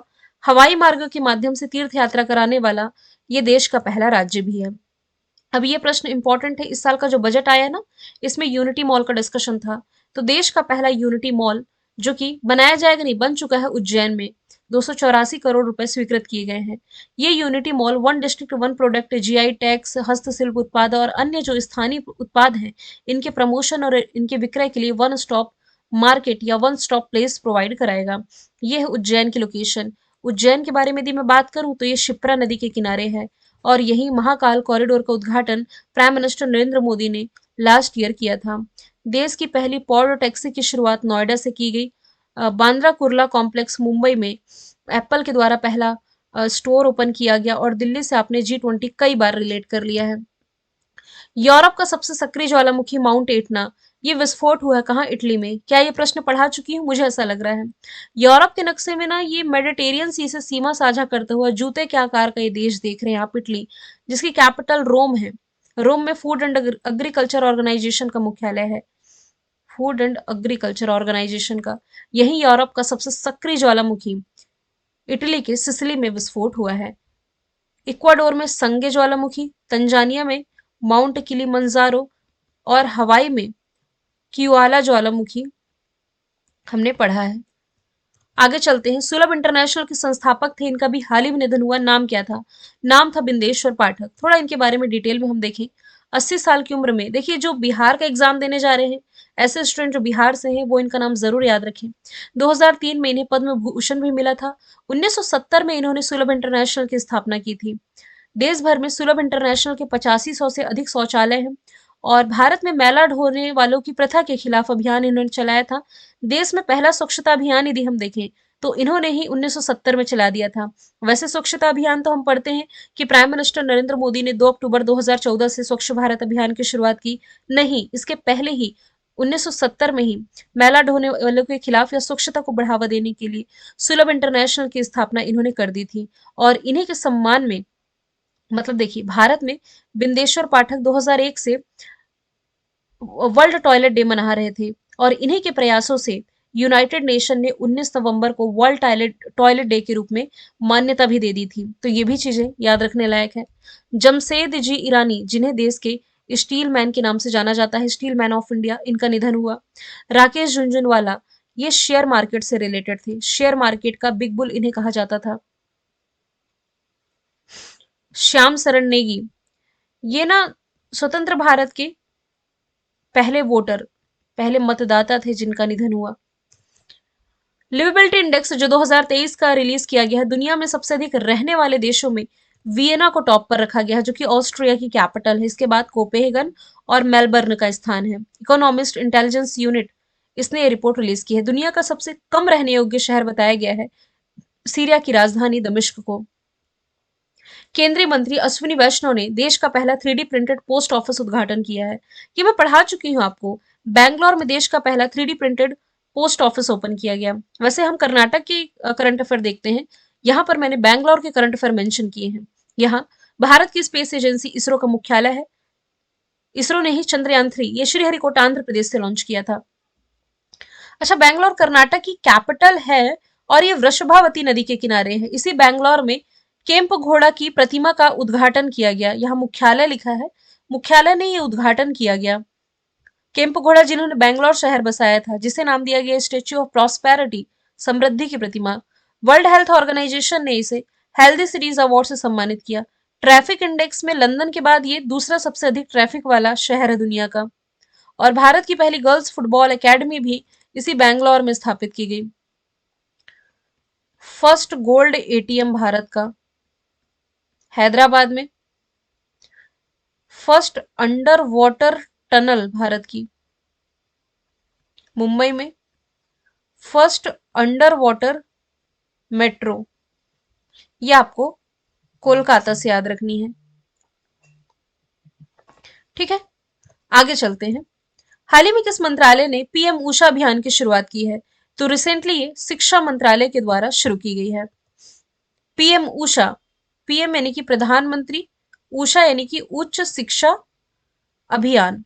ठीक है, ये केंद्रीय योजना है जिसका उद्देश्य राज्य और केंद्र शासित प्रदेशों में बच्चों को उच्च शिक्षा, समानता और उत्कृष्टता यानी कि एक्सीलेंसी तक बढ़ावा देना है। धर्मेंद्र प्रधान ये शिक्षा मंत्रालय का प्रभार संभाल रहे हैं।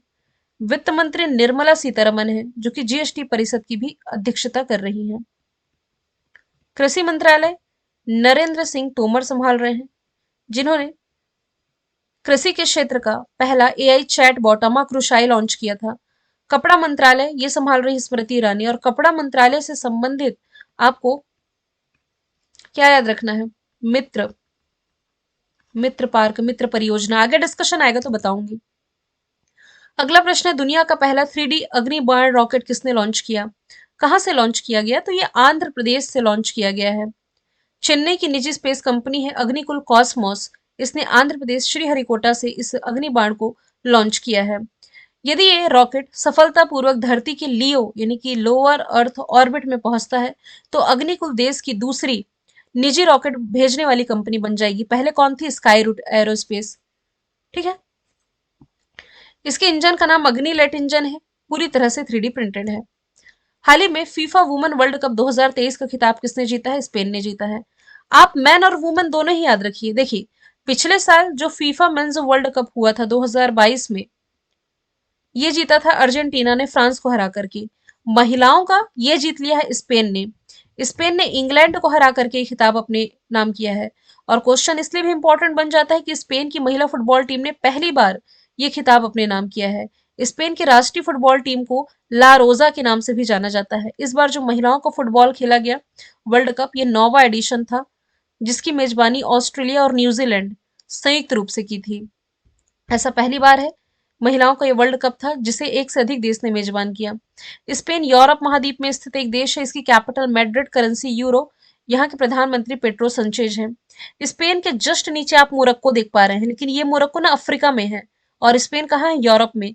तो यहाँ से एक जल संधि आप याद रख लीजिए, जिब्राल्टर जल संधि, जो कि यूरोप और अफ्रीका को सेपरेट करती है, या स्पेन और मोरक्को भी कह सकते हैं। आगे चलते हैं। दुनिया का पहला ह्यूमनाइड पायलट जिसका नाम है पिबोट, ये किसने लॉन्च किया? तो ये साउथ कोरिया के द्वारा लॉन्च किया गया है। जो सर्वश्रेष्ठ इंसानों से भी बेहतर हवाई जहाज उड़ा सकता है, ऐसा ये रोबोट है। इतना ही नहीं, कार भी चला सकता है, यहाँ तक कि युद्धपोत और पनडुब्बियों को भी कमांड कर सकता है। साउथ कोरिया जिसकी capital Seoul, currency south Korean von हो जाएगी। चर्चे में रहा युद्धपोत जिसका नाम है आईएनएस विंध्यगिरी, ये लॉन्च किया गया है। किस प्रोजेक्ट के तहत ये बना हुआ है? ये बना हुआ है प्रोजेक्ट 17A यानी कि 17 अल्फा के तहत। रिसेंटली इसे प्रेसिडेंट द्रौपदी मुर्मू ने हुगली नदी में लॉन्च कर दिया है। प्रोजेक्ट 17A के तहत बना ये छठा युद्धपोत है। सबसे पहले इस प्रोजेक्ट के बारे में हम जान लेते हैं। भारतीय नौसेना ने 2019 में इस प्रोजेक्ट की शुरुआत की थी। तो इसमें ना जितने भी जो युद्धपोत बनेंगे, ये हिमालय की एक श्रृंखला के नाम पर इसका नाम है। नीलगिरी, हिमगिरी, उदयगिरी, धूनागिरी, तारागिरी, विंध्यगिरी। और एक सातवां भी लॉन्च हुआ है। जब अक्टूबर में हम पहुंचेंगे तो सितंबर में ही हम पढ़ लेंगे। प्रोजेक्ट अल्फा के तहत जो सातवां है महेंद्रगिरी है। महेंद्रगिरी ये भी प्रेसिडेंट द्रौपदी मुर्मू जी ने लॉन्च किया था। ठीक है। प्रोजेक्ट 15B भी अक्टूबर में इसका डिस्कशन आया है। 75 के तहत सब लॉन्च हो गए हैं। लास्ट का ट्रायल चल रहा है। कलवरी, करंज, कंडेरी, वेला, वागीर, वगशीर, ये 6 युद्धपोत हैं। 5 लॉन्च हो गए हैं, 6वां लॉन्च होना बाकी है। किस स्पेस एजेंसी का लूना 25 अंतरिक्ष यान चंद्रमा की सतह पर दुर्घटनाग्रस्त हो गया? तो ये रॉस कॉस्मोस, जो कि जापान की स्पेस एजेंसी है, माफ कीजिएगा, रॉस कॉस्मोस ये रशिया की स्पेस एजेंसी है। इसने सोयूज रॉकेट के माध्यम से ये लॉन्च किया था। 47 वर्षों में रशिया का पहला चंद्र मिशन, जो कि चंद्रमा की सतह पर दुर्घटनाग्रस्त हो गया या फेल हो गया, आप कह सकते हैं। ये भी साउथ पोल पर भेज रहा था लेकिन फेल हुआ। भारत का सफल हुआ। हाल ही में दुनिया की सबसे ऊंची मोटरेबल सड़क का निर्माण कहाँ किया गया? ये बन रही है लद्दाख में। लद्दाख में कहा? पूर्वी लद्दाख में बनने जा रही है दुनिया की सबसे ऊंची मोटरेबल सड़क, जिसका निर्माण बॉर्डर रोड ऑर्गेनाइजेशन के द्वारा 19,400 फुट की ऊंचाई पर किया जा रहा है। 64 किलोमीटर ये लंबी होगी। अभी वर्तमान में जो दुनिया की सबसे ऊंची मोटरेबल सड़क है, ये भी लद्दाख में है, उमिंगला दर्रे के पास।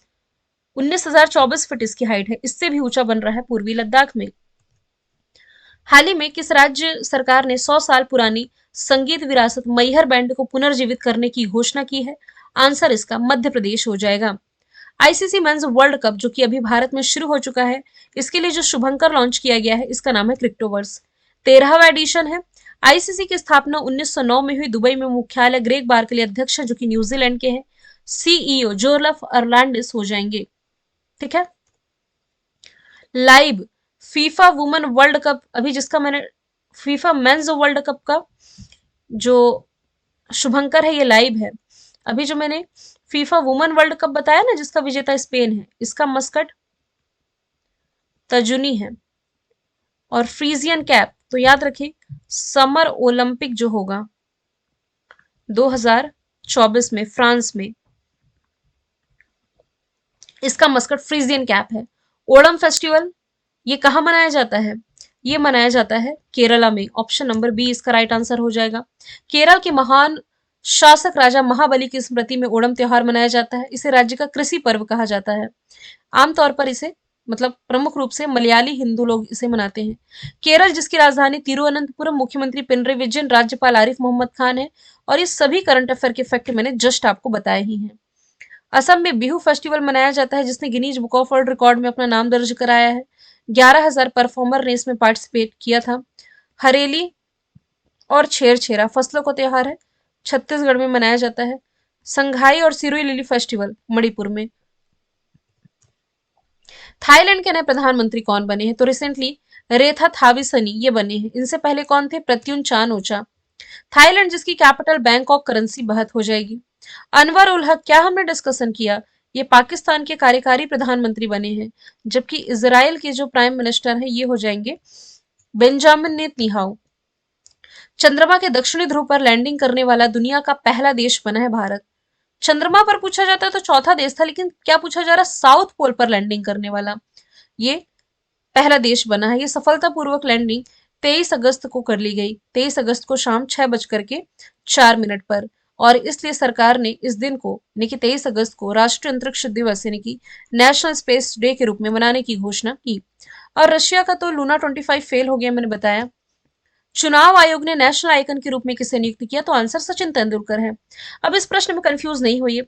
यदि आप अक्टूबर का करंट अफेयर पहुंचेंगे, जैसे कि जो मैं आपको डेली करंट अफेयर पढ़ाती हूँ, तो आज यानी कि 27 अक्टूबर के करंट अफेयर में मैंने बताया है कि बॉलीवुड अभिनेता राजकुमार राव को इलेक्शन कमीशन ऑफ इंडिया ये आइकन नियुक्त कर रही है। तो वहां हम वो भी डिस्कस करेंगे। जुलाई के टाइम में सचिन तेंदुलकर बने थे। चुनाव आयोग की स्थापना 25 जनवरी 1950 में हुई, इसलिए 25 जनवरी को हम नेशनल वोटर्स डे, राष्ट्रीय मतदाता दिवस के रूप में मनाते हैं। हेडक्वार्टर दिल्ली में, प्रमुख इसके राजीव कुमार हो जाएंगे। आगे चलते हैं, 15वां ब्रिक्स समिट किस शहर में आयोजित किया गया, जिसमें कि prime minister Narendra Modi participate करने पहुंचे? तो साउथ अफ्रीका। यदि देश पूछा जाए तो साउथ अफ्रीका, शहर पूछा जाए तो जोहान्सनबर्ग में इसका आयोजन किया गया। साउथ अफ्रीका की वैसे 3 कैपिटल है, प्रिटोरिया, केप टाउन और Bloemfontein. Currency South African rand. President Cyril Ramaphosa. BRICS में 5 देश शामिल है, ब्राजील, रशिया, इंडिया, चाइना और साउथ अफ्रीका। अगस्त के महीने में आयोजित किया गया। थीम इसकी थी intra BRICS corporation for continuity, consolidation and consensus. ये है साउथ अफ्रीका, जहां से 100 चीते लाए जाने को लेकर के समझौता हुआ है भारत और साउथ अफ्रीका के बीच में। दिल्ली ने होस्ट किया G20। बीजिंग, बीजिंग नहीं, होंगजू। यदि मैं होंगजू लिखती ऑप्शन में तो एशियाई गेम्स आप रिलेट कर सकते थे जो अभी हुए हैं। जकार्ता में आसियान समिट रिलेट कर सकते हैं आप। हालांकि ब्रिक्स पिछला रिलेट करें ना, 2022 वाला, तब वो बीजिंग सही होता। एनजीटी यानी कि नेशनल ग्रीन ट्रिब्यूनल के अध्यक्ष कौन बने हैं? तो जस्टिस प्रकाश श्रीवास्तव ये बन गए हैं। इसे पर्यावरणीय अदालत के नाम से भी जाना जाता है, जिसे हाई कोर्ट के समान शक्तियां प्राप्त होती है। 2010 में स्थापना हुई, दिल्ली में मुख्यालय है। खबरों में रही लाडली बहना योजना का संबंध कहां से है? तो ये मध्य प्रदेश से है। इस योजना के तहत राज्य में 23 से 60 साल तक की जो महिला और बालिकाएं हैं, इन्हें पहले मध्य प्रदेश गवर्नमेंट 1,000 रुपए महीना दे रही थी, बढ़ा करके 1250 किया गया है। अब यह है कि 3,000 तक किया जाएगा महीने में। मध्य प्रदेश के कौन कौन से करंट अफेयर हमने देख लिए, देखिए। उज्जैन में देश का पहला यूनिटी मॉल, नर्मदा लोक का उद्घाटन अमरकंटक में, हनुमान लोक का उद्घाटन छिंदवाड़ा में, लाडली लक्ष्मी योजना सेकंड चरण लॉन्च हो चुका है, स्वच्छ वायु सर्वेक्षण में इंदौर टॉप पर है, और स्मार्ट सिटी अवार्ड 2022 में भी इंदौर को सम्मानित किया गया है। केंद्र सरकार ने वन नेशन वन इलेक्शन पर एक कमेटी गठित की है, और इसका अध्यक्ष किसे बनाया गया है? अध्यक्ष बनाया गया है पूर्व राष्ट्रपति रामनाथ कोविंद को। इसका जो भी आउटपुट आएगा वो तो मैं बताऊंगी, अभी इलेक्शन होने भी वाले हैं। इस प्रश्न को आप वन लाइनर में ही याद रखें कि वन नेशन वन इलेक्शन पर गठित कमेटी के अध्यक्ष रामनाथ कोविंद ही बने हैं। हाल ही में, मतलब लगभग 2 साल हो चुके हैं सहकारिता मंत्रालय बने हुए। गृह मंत्रालय तो संभाल ही रहे थे अमित शाह, इनके पास सहकारिता मंत्रालय भी है। नरेंद्र मोदी जी देश के प्राइम मिनिस्टर तो है ही, इसके अलावा ये नीति आयोग के भी अध्यक्ष हैं। निर्मला सीतारमन ये हमारी वित्त मंत्री तो है ही, साथ ही ये जीएसटी परिषद की भी अध्यक्ष हैं। क्वेश्चन में डबल स्टार लगाइए। रेलवे बोर्ड के नए अध्यक्ष और सीईओ ये बनी है जया वर्मा सिन्हा। जब से रेलवे बोर्ड का गठन हुआ है, 1905 में हुआ था ना, तो रेलवे बोर्ड के इतिहास में ये पहली महिला अध्यक्ष है। इन्होंने अनिल लोहाटी का स्थान लिया है, ये याद रखें। अगस्त में बनी है। रेल मंत्री अश्विनी वैष्णव हो जाएंगे। सीबीआई के महानिदेशक प्रवीण सूद। कौन सा देश ग्लोबल इंडिया एआई समिट के पहले संस्करण की मेजबानी करेगा? पहला ही एडिशन है और भारत इसे होस्ट कर रहा है। फ्रांस तो next year summer Olympic host कर रहा है। ऑस्ट्रेलिया ये मालाबार एक्सरसाइज होस्ट कर रहा है। साउथ अफ्रीका से जस्ट हमने डिस्कस किया है इस साल का ब्रिक्स समिट, साउथ अफ्रीका के जोहान्सनबर्ग में। आगे चलते हैं। हाल ही में किस भारतीय कैंसर विशेषज्ञ ने रैमन मैग्सेसे अवार्ड जीता? रैमन मैग्सेसे अवार्ड ना देखिए 4 लोगों को मिला है, लेकिन मैं भारतीय का नाम यदि यहां से मेंशन करूं तो ये जीता है डॉक्टर रवि कन्नन ने। रैमन मैग्सेसे अवार्ड ये एशिया का सर्वोच्च सम्मान है, इसे एशिया के नोबल के नाम से भी जाना जाता है। ये फिलीपींस के तीसरे राष्ट्रपति रैमन मैग्सेसे की याद में 1957 से स्थापित है। अभी किसे मिला है? भारती को, रवि कन्नन को। Tapan Sakaiya Assam Vaibhav award 2023। Governor of the year Shaktikanta Das. Charudatta Mishra snow leopard यानी कि हिम तेंदुआ के संरक्षण के लिए ना, इन्हें लास्ट ईयर का विटली गोल्ड पुरस्कार मिला था। आगे चलते हैं। इंटरनेशनल एमी अवार्ड जीतने वाली पहली भारतीय महिला ये एकता कपूर बनी है। फिल्मों और टीवी सीरियल के माध्यम से इन्होंने टेलीविजन की दुनिया में जो कंट्रीब्यूशन दिया है, इसके लिए सम्मानित किया जा रहा है। 2022 का अंतरराष्ट्रीय बुकर पुरस्कार गीतांजलि श्री ने, आलिया मीर ने वन्य जीव संरक्षण अवार्ड जीता है 2022 का। Purnima Devi Barman United Nation Environment Programme ने इन्हें champion of the Earth award से सम्मानित किया है। किस राज्य के चोकुआ चावल को जीआई टैग मिला? तो असम का प्रोडक्ट है चोकुआ चावल, जिसे जीआई टैग मिला है। इसे मैजिक राइस के नाम से भी जाना जाता है। सबसे पहला जीआई टैग 2004 में दार्जिलिंग की चाय को मिला था। उत्तर प्रदेश से अमरोहा ढोलक, बनारसी आम, लंगड़ा पान, ये सभी आप रिलेट कर सकते हैं। मध्य प्रदेश का सुंदरजा आम, उज्जैन का बाटिक प्रिंट, ग्वालियर की कालीन, चिन्नौर चावल, रानी दुबराज चावल, ये आपका हो जाएगा छत्तीसगढ़ का प्रोडक्ट। ज्यूरिक डायमंड लीग में नीरज चोपड़ा ने रजत पदक यानी कि ये दूसरे स्थान पर रहे हैं। 31 अगस्त को आयोजित इस प्रतियोगिता में 85.78 थ्रो के साथ नीरज चोपड़ा दूसरे स्थान पर रहे हैं। पहले स्थान पर चेक रिपब्लिक के जैकब वॉल्डेज रहे हैं। हंगरी के बुडापेस्ट में हालांकि इन्होंने गोल्ड मेडल जीता था, तभी ये ज्यादा चर्चे में आए थे। और बुडापेस्ट में विश्व एथलेटिक्स चैंपियनशिप जीतने वाले ये पहले भारतीय भी बने थे, पहले भारतीय एथलीट। इसरो ने किस रॉकेट की मदद से आदित्य एल1 लॉन्च किया? अब हम पहुंच चुके हैं 2 सितंबर के करंट अफेयर में, क्योंकि 2 सितंबर को ही भारत की जो स्पेस एजेंसी है इसरो, इसके द्वारा आदित्य एल1 लॉन्च किया गया था। किस रॉकेट के माध्यम से? पीएसएलवी C57 के माध्यम से। श्रीहरिकोटा आंध्र प्रदेश से इसे भी लॉन्च किया गया। ये करीब 4 महीने बाद लैंग्रेज पॉइंट 1 तक पहुंचेगा। ये पॉइंट पर ग्रहण का प्रभाव नहीं पड़ता, जिसके कारण सूरज पर आसानी से रिसर्च की जा सकती है। तो सोलर स्टडी के लिए इसरो के द्वारा लॉन्च किया गया ये मिशन है। इसरो ने चंद्रयान 1 के लिए जिस रॉकेट का इस्तेमाल किया था ये था पीएसएलवी C11। चंद्रयान 2 के लिए जीएसएलवी मार्क 3 और चंद्रयान 3 के लिए एलवीएम मार्क 3 मार्क 4 ये लॉन्च कर दिया है। आदित्य एल1 की जो प्रोजेक्ट टाइगर टाइगर कह रही हूँ, माफ कीजिएगा, डायरेक्टर है, इनका नाम है निगार साजी। समीर वी कामथ डीआरडीओ के प्रमुख है और इसरो के प्रमुख एस सोमनाथन हो जाएंगे। हाल ही में भारतीय मूल के किस व्यक्ति को सिंगापुर के नवे राष्ट्रपति के रूप में चुना गया है? तो रिसेंटली थरमन सगुनरत्नम, ये भारतीय मूल के हैं। रिसेंटली सिंगापुर में राष्ट्रपति का चुनाव इन्होंने जीत लिया है। सिंगापुर जिसकी capital Singapore city, currency dollar, प्रधानमंत्री ली सियून लुंग हो जाएंगे। हालांकि भारतीय मूल के तो ऋषि सुनक भी हैं जो कि यूके में प्राइम मिनिस्टर हैं। भारतीय मूल के तो चंद्रिका प्रसाद संतोखी भी हैं जो कि सूरीनाम में प्राइम मिनिस्टर हैं। भारतीय मूल की तो कमला हैरिस भी हैं जो कि वाइस प्रेसिडेंट है, कहाँ? अमेरिका में। आगे चलते हैं। हाल ही में भारतीय नौसेना के बेड़े में किस युद्धपोत को शामिल किया गया है? तो अभी रिसेंटली शामिल कर दिया गया महेंद्रगिरी को, इसी का मैं डिस्कशन कर रही थी। अभी हमने क्या देखा? प्रोजेक्ट 17A 17 अल्फा, मैंने क्या बताया कि एक पर्वत श्रृंखला के नाम पर इन सभी का नाम है। नीलगिरी, हिमगिरी, तारागिरी, उदयगिरी, दूनागिरी, विंध्यगिरी, ये 6। अभी हमने विंध्यगिरी डिस्कस किया था, अब 7वीं लॉन्च हो चुकी है, ये हो गया आपका महेंद्रगिरी। हाल ही में Indian film and television institute के नए अध्यक्ष कौन बने हैं? तो ये बन गए हैं आर माधवन। ये आर माधवन, इनकी जो फिल्म है ना रॉकेटरी, इसके लिए इन्होंने बेस्ट डायरेक्टर का भी अवार्ड जीता था आईफा अवार्ड में, है ना। और इनकी फिल्म ने अभी 69वें राष्ट्रीय फिल्म पुरस्कार में बेस्ट फीचर फिल्म का भी अवार्ड जीता। तो film and television institute of India 1960 में इसकी स्थापना हुई थी और इसका मुख्यालय पुणे में है। हाल ही में अंतरराष्ट्रीय क्रिकेट खेलने वाली पहली ट्रांसजेंडर कौन बनी है? तो ये बनी है कनाडा की डेनियल मेकगाहे। प्रेस इंफॉर्मेशन ब्यूरो के प्रमुख ये अगस्त के टाइम में सितंबर में ये बने थे मनीष देसाई। पीआईबी की स्थापना 1919 में हुई, दिल्ली में मुख्यालय है। भारत की खुफिया agency research and analysis wing raw के प्रमुख रवि सिन्हा है। सीडीएस हो जाएंगे अनिल चौहान। सीबीआई के महानिदेशक प्रवीण सूद। वर्ष 2022 में स्मार्ट सिटी मिशन के तहत सबसे बेहतर परफॉर्मेंस करने वाले राज्यों में मध्य प्रदेश को टॉप पर रखा गया है। यदि आपको शहर पूछा जाता तो शहर आपका होता इंदौर। और ये मध्य प्रदेश के सभी करंट अफेयर के फैक्ट मैंने आप लोगों को अभी जस्ट बताए हैं। हाल ही में डूरंड कप 2023 किसने जीता है? तो ये मोहन बागान ने जीत लिया है। डूरंड कप एशिया का सबसे पुराना फुटबॉल टूर्नामेंट है।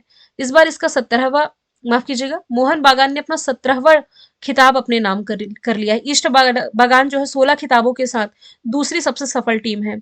132वां एडिशन था इसका, 1888 से शुरू हुआ था, है ना। मोहन बागान ने जीता है।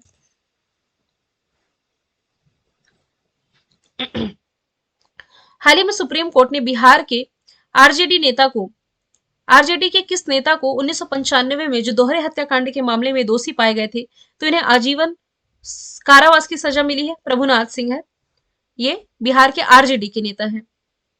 आइए बिहार के भी करंट अफेयर यहाँ लिखे हुए हैं, ये भी थोड़ी ही देर पहले मैंने बताया है, तो रिपीट करने से कोई मतलब नहीं है, रिपीट करने से वीडियो ही लंबा होगा, आप लोग देख लेंगे इसे।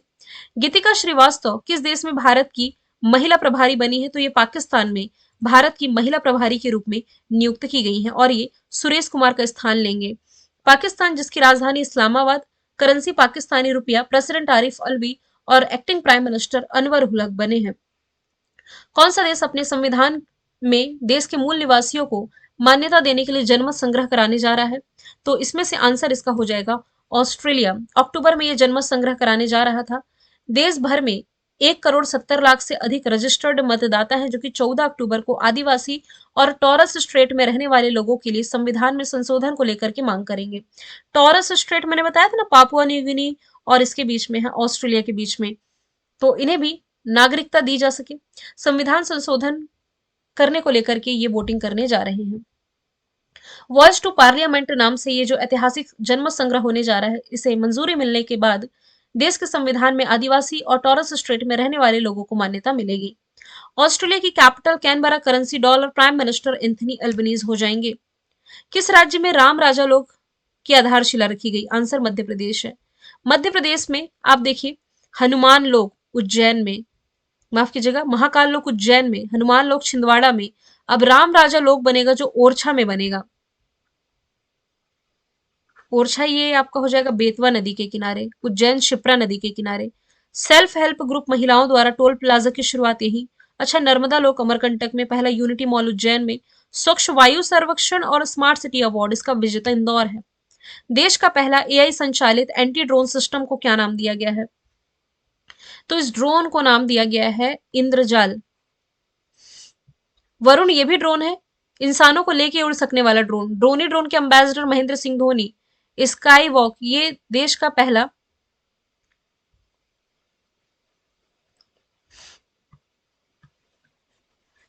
स्काई हॉक का ड्रोन तो है, माफ कीजिएगा मैं देख लेती हूँ उसे।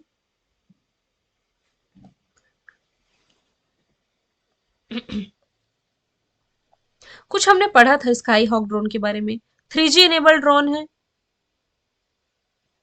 या कुछ ऐसा पढ़ा था। 5G इनेबल्ड ड्रोन, हाँ 5G इनेबल्ड ड्रोन, मैंने गलती से 3G कह दिया। इंडिया का पहला 5G इनेबल्ड ड्रोन ये आपका स्काई हॉक है, ये याद रखना है, ये करंट का सवाल भी आपका रहा था। आगे चलते, राष्ट्रीय शिक्षक दिवस, national teacher day, Sarvepalli Radhakrishnan की स्मृति में 5 सितंबर को मनाया जाता है और ये देश के पहले उपराष्ट्रपति थे 1952 से 62 तक, बाद में देश के राष्ट्रपति भी बने। इसके जस्ट एक महीने बाद 5 अक्टूबर को आपका आएगा अंतरराष्ट्रीय शिक्षक दिवस।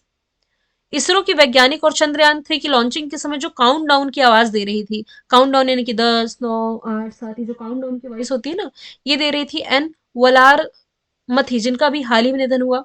इसरो भारत की स्पेस एजेंसी है, 1969 फॉर्मेशन ईयर, बैंगलोर कर्नाटक में मुख्यालय हो जाएगा। दुनिया की सबसे ऊंची नटराज प्रतिमा उद्घाटन किया गया दिल्ली में भारत मंडपम में, जो कि G20 की तर्ज पर बनाया गया था। 27 फीट ऊंची ये प्रतिमा है, 20 टन इसका वजन है, 10 से 12 करोड़ रुपए इसमें खर्च आया है। नटराज मूर्ति, नटराज के रूप में शिव की नृत्य करती हुई मूर्ति आप देख पा रहे हैं, जो कि चोल कालीन या चोल काल में ये विकसित हुई थी। इसी का उद्घाटन दिल्ली में किया गया है। माफ कीजिएगा, 250 प्रश्न नहीं है, हमें 300 प्रश्न डिस्कस करने हैं आज। 251 प्रश्न हमारा, ब्रिटेन के किस शहर ने खुद को दिवालिया घोषित किया है? तो ब्रिटेन के बर्मिंघम शहर ने खुद को दिवालिया घोषित कर दिया है।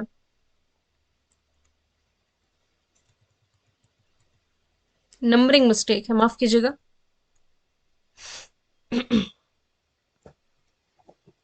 वैसे में तो आप लोग कंफ्यूज हो जाएंगे, फिर क्या किया जाए। 250 है, फिर 51, 55, 56, 57,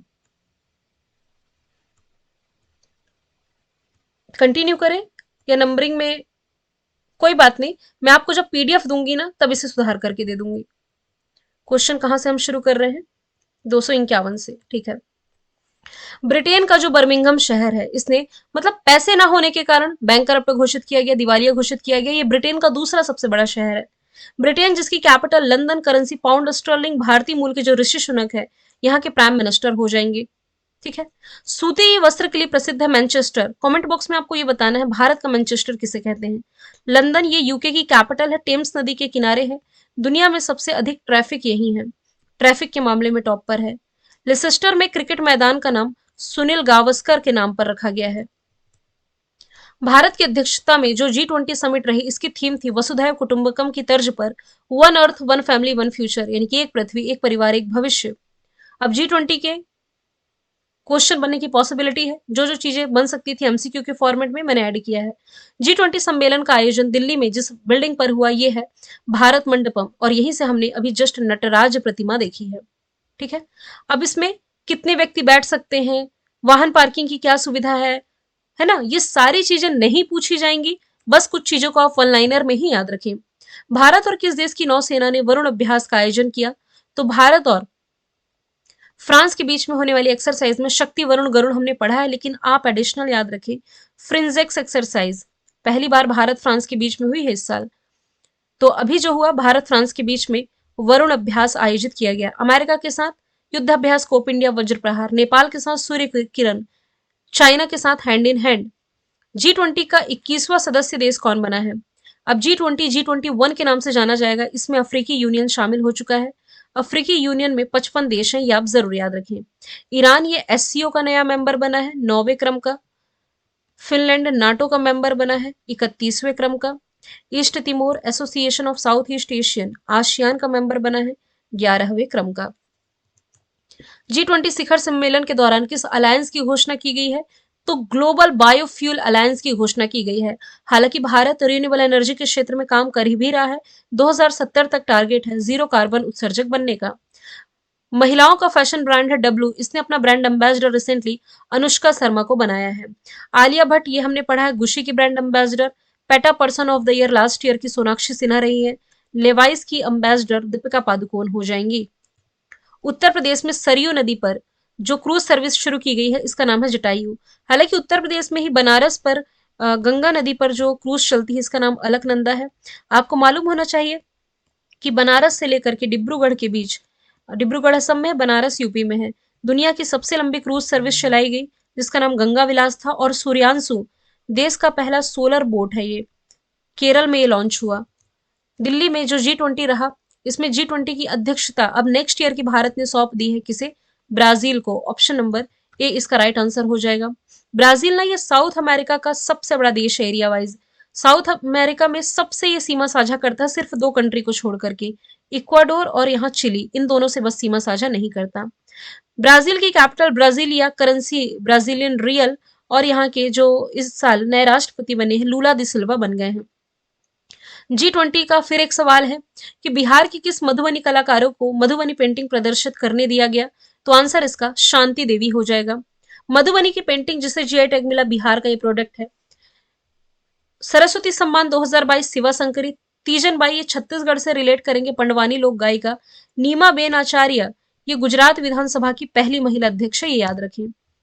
स्वच्छ वायु सर्वेक्षण में स्वच्छ हवा के लिए सर्वश्रेष्ठ स्थान, ये मैंने बताया ना, इंदौर को मिला है। स्वच्छ वायु सर्वेक्षण में ये टॉप पर रहा है। इसके बाद फिर अमरावती और परमाणु को स्थान दिया गया है। इंदौर खान नदी के किनारे बसा हुआ है, होलकर स्टेडियम यही है।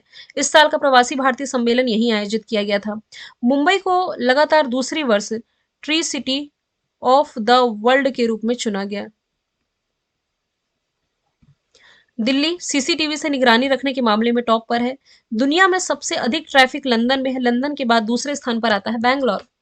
यूएस ओपन टेनिस टूर्नामेंट किसने जीता, अब देखिए, अभी हमने विंबलडन देखा, विंबलडन के बाद सबसे लास्ट में होता है यूएस ओपन, ये कोको गॉफ ने जीता है, ये अमेरिका के हैं। और मेंस कैटेगरी में ये जीता है नोवाक जोकोविक ने, जो कि सर्बिया से है। ठीक है। अच्छा, इनकी कंट्री लिखी भी हुई है हालांकि, तो मैं यहाँ पर नहीं लिखती, बाकी याद कीजिए, मैंने बताया था। नाओमी ओसाका जापान से बिलोंग करती है, दुनिया में सबसे अधिक कमाई करने वाले एथलीट। एशले बार्टी संन्यास ले चुकी हैं, ऑस्ट्रेलिया से बिलोंग करती हैं। पोलैंड की हो जाएंगी ईगा स्विटेक। राफेल नडाल स्पेन से बिलोंग करते हैं। डेनियल मेदवेदेव स्विट्जरलैंड से लेकिन संन्यास ले चुके हैं, माफ कीजिएगा, डेनियल मेदवेदेव रशिया से। रोजर फेडरर स्विट्जरलैंड से। और यही संन्यास ले चुके हैं। हाल ही में उधमपुर रेलवे स्टेशन का नाम बदला गया है शहीद कैप्टन तुषार महाजन के नाम पर। तो ये है कहाँ? ये जम्मू कश्मीर में। ये मिसिंग है यहाँ पर डेटा, मैं ऐड कर दूंगी, चिंता ना करें। 2022 के लिए शांति स्वरूप भटनागर अवार्ड के लिए कितने वैज्ञानिकों को चुना गया है? तो 12 वैज्ञानिकों को चुना गया है। अब आप समझे, मुझे सिर्फ इतना बताना था कि भारत में विज्ञान के क्षेत्र का सर्वोच्च सम्मान यही है। हर साल ये 45 वर्ष से कम उम्र के जो वैज्ञानिक होते हैं इन्हें जीव विज्ञान, रसायन विज्ञान, फिजिक्स, चिकित्सा, मेडिकल इंजीनियरिंग, इन सभी क्षेत्रों में दिया जाता है। तो इस साल 12 लोगों को नाम याद रखने की जरूरत नहीं पड़ेगी। डेनियल तूफान ने किस देश में भारी तबाही मचाई है? बहुत ज्यादा चर्चे में था, लीबिया। यदि आप देखें तो अफ्रीका महाद्वीप का एक देश है, हजारों लोगों की जान चली गई थी यहाँ आए इस डेनियल तूफान के कारण। लीबिया की कैपिटल त्रिपोली, करेंसी लीबियाई दिनार, प्रेसिडेंट यहाँ के मोहम्मद अल मेन्फी हो जाएंगे। देखिए, जितनी भी कंट्री का डिस्कशन आ रहा है, कैपिटल, करेंसी, राष्ट्रपति, कुछ भी याद रखने की जरूरत नहीं है। केवल उन्हीं कंट्री पर फोकस करें जिसके संबंध भारत के साथ अच्छे और बहुत ज्यादा चर्चे में रहते हैं, जैसे अमेरिका आपका, ऑस्ट्रेलिया, न्यूजीलैंड, अभी इसराइल चर्चे में है, पड़ोसी बांग्लादेश, श्रीलंका, पाकिस्तान, है ना। ये सारी चीजें आप याद रखें, बाकी के लिए परेशान नहीं होंगे। तुर्की में भी तो अभी एक तूफान आया था, तो भारत ने हेल्प करने के लिए ऑपरेशन दोस्त चलाया था। म्यांमार में मोचा तूफान आया तो भारत ने ऑपरेशन करुणा चलाया था। न्यूजीलैंड ने पिछले साल गैब्रियल चक्रवात का सामना किया। आगे चलते हैं। कौन सा देश करतारपुर कॉरिडोर में थीम पार्क विकसित करेगा? आंसर इसका पाकिस्तान है, और ये क्वेश्चन मैं आपको बता ही चुकी हूँ। पाकिस्तान की सारे फैक्ट हम डिस्कस कर चुके हैं। प्रधानमंत्री शाहबाज शरीफ नहीं है, अब अनवर उल हक हो जाएंगे। हालांकि पाकिस्तान क्रिकेटर वहाब रियाज ने अंतरराष्ट्रीय क्रिकेट से संन्यास लिया है, और गीतिका श्रीवास्तव पाकिस्तान में भारतीय मिशन की प्रमुख बनने वाली पहली महिला है। ये दो चीजें मैंने आपको अभी बताई है।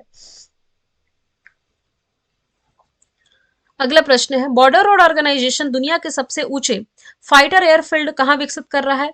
तो ये विकसित करने जा रहा है लद्दाख में। ऑप्शन नंबर बी इसका राइट आंसर हो जाएगा। लद्दाख के उपराज्यपाल बीडी मिश्रा है। हालांकि यहां मैं अमाउंट वगैरह नहीं बता रही हूं आपको। लद्दाख में, पूर्वी लद्दाख में सबसे ऊंची मोटरेबल सड़क का निर्माण होगा। देश का पहला डार्क स्काई रिजर्व यही बना। पारकाशी ग्लेशियर चर्चे में था, जो कि तेजी से पिघल रहा है। याया सो लेक, जो कि लद्दाख का पहला जैव विविधता विरासत स्थल बना है। ठीक है। फीबा बास्केटबॉल वर्ल्ड कप 2023 ये किस टीम ने जीता है? ये देखिए, ये आपका सितंबर लास्ट की न्यूज आ गई। ये 25 अगस्त से 10 सितंबर तक बताया ना मैंने, ये आयोजित किया गया था। आयोजन इसका फिलीपींस और जापान और इंडोनेशिया में किया गया, और इसमें विजेता आपका जर्मनी रहा था। 19वां इसका एडिशन रहा था। ठीक है। फीबा यानी कि इंटरनेशनल बास्केटबॉल फेडरेशन भी आप इसे कह सकते हैं, 1932 में स्थापना हुई, जिनेवा में मुख्यालय है। जर्मनी ने ना दुनिया की पहली हाइड्रोजन से चलने वाली ट्रेन लॉन्च की थी, ये भी आप जरूर याद रखेंगे। रक्षा मंत्री राजनाथ सिंह ने किस स्थान में बनाए गए नेचिफू सुरंग को देश को समर्पित किया है? तो ये नेचिफू सुरंग, ये आपका हो जाएगा अरुणाचल प्रदेश में। अंग्रेजी के अक्षर डी के आकार का दिखाई दे रहा है। सबसे पूर्वी राज्य है अरुणाचल प्रदेश देश का, जिसकी राजधानी ईटानगर। मुख्यमंत्री पेमा खांडू, राज्यपाल केटी परनायक हो जाएंगे। हाल ही में निपाह वायरस के कारण अलर्ट जारी हुआ है। कहाँ? तो केरल में निपाह वायरस ने फिर से दस्तक दे दी है।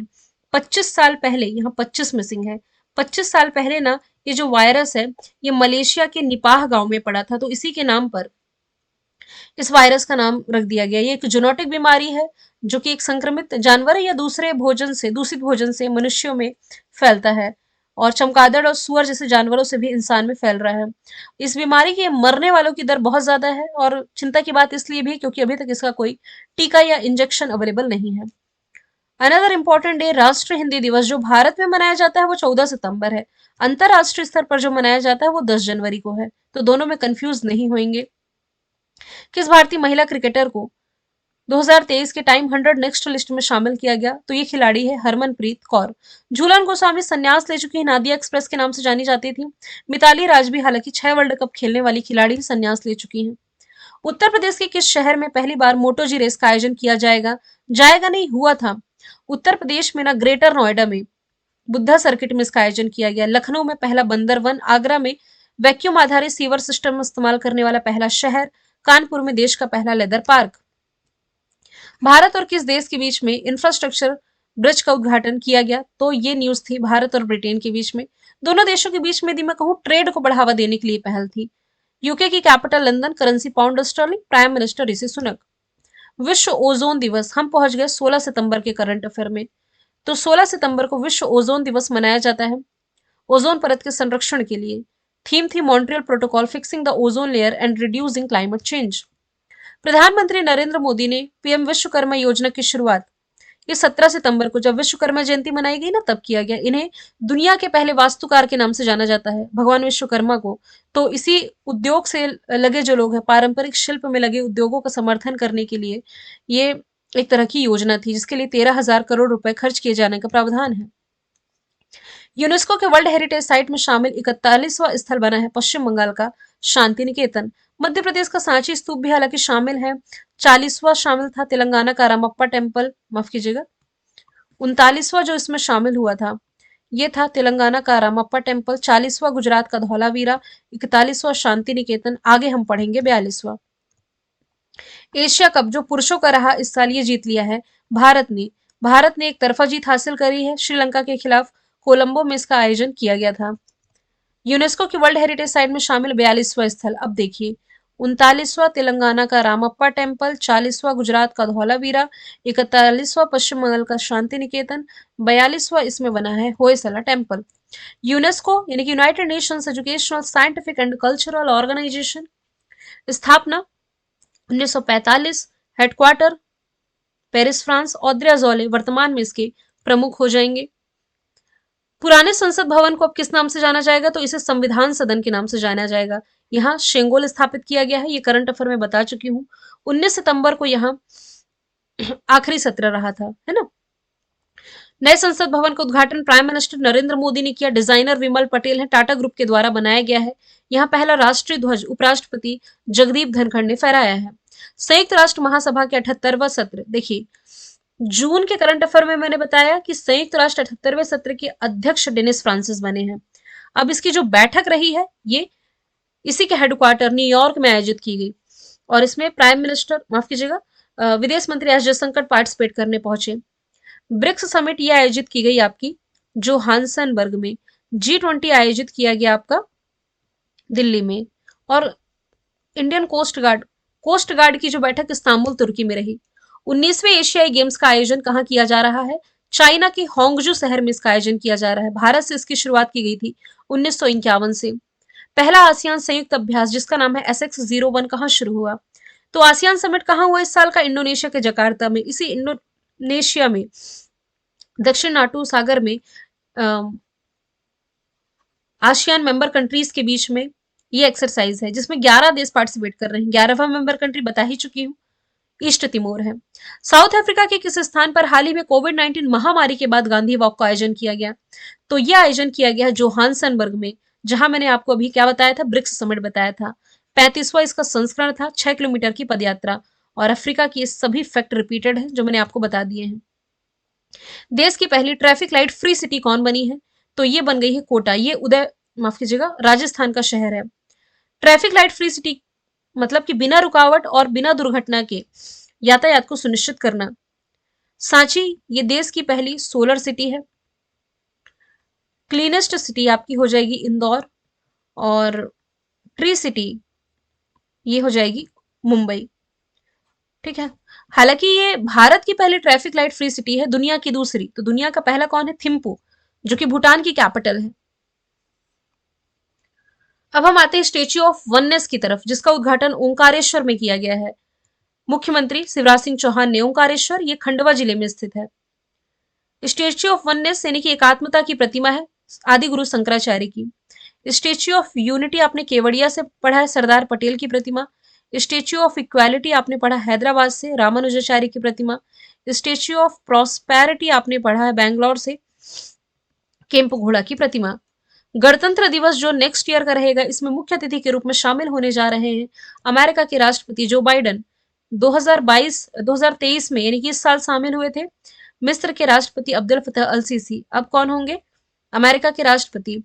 गुयाना के राष्ट्रपति मोहम्मद इरफान अली, ये तो प्रवासी भारतीय सम्मेलन में मुख्य अतिथि थे। एशियाई गेम से भी सवाल बनते जाएंगे, मैंने ऐड सारे ही किए हैं। जब उद्घाटन समारोह रहा ना, तब इसमें फ्लैग बेरर ये थे लवलीना बोरगोहन, बॉक्सिंग से रिलेटेड, हरमनप्रीत सिंह हॉकी से, दोनों ही ये चीजें बता चुकी हूँ। क्वाड विदेश मंत्रियों की बैठक ये न्यूयॉर्क में हुई। क्वाड 4 देशों का समूह है, भारत, जापान, ऑस्ट्रेलिया, अमेरिका।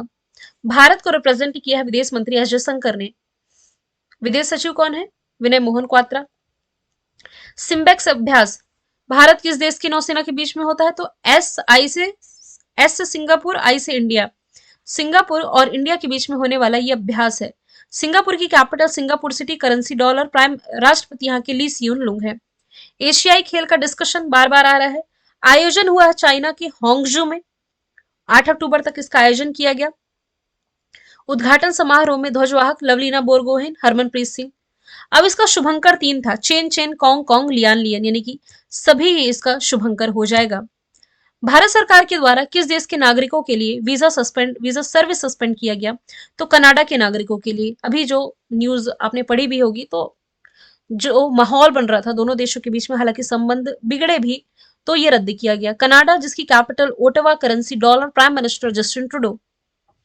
माफ कीजिएगा, इसमें आंसर में टिक लगा हुआ है। हाल ही में भारतीय मूल की, अब ये कैसे 304 आ गया, 303 हम पहुंच गए। ये देखिए यहां पर भी नंबरिंग मिस्टेक है, 290 के बाद 300 है, यहां से 10 क्वेश्चन गायब हैं। तो हम एक काम करते हैं, हम लगभग 315 क्वेश्चन देख लेते हैं, फिर ये मैं एडजस्ट कर दूंगी, नंबरिंग इसकी एडजस्ट कर दूंगी, क्योंकि बीच में 10-15 क्वेश्चन हमारे गायब भी हुए हैं ना। भारतीय मूल की किस लेखिका का पहला उपन्यास है वेस्टर्न लैंड बुकर पुरस्कार के लिए चुना गया है? आंसर इसका चेतना मारू ही हो जाएगा। शिवा शंकरी सरस्वती सम्मान 2022, अंतरराष्ट्रीय बुकर 2022 का पुरस्कार गीतांजलि श्री ने।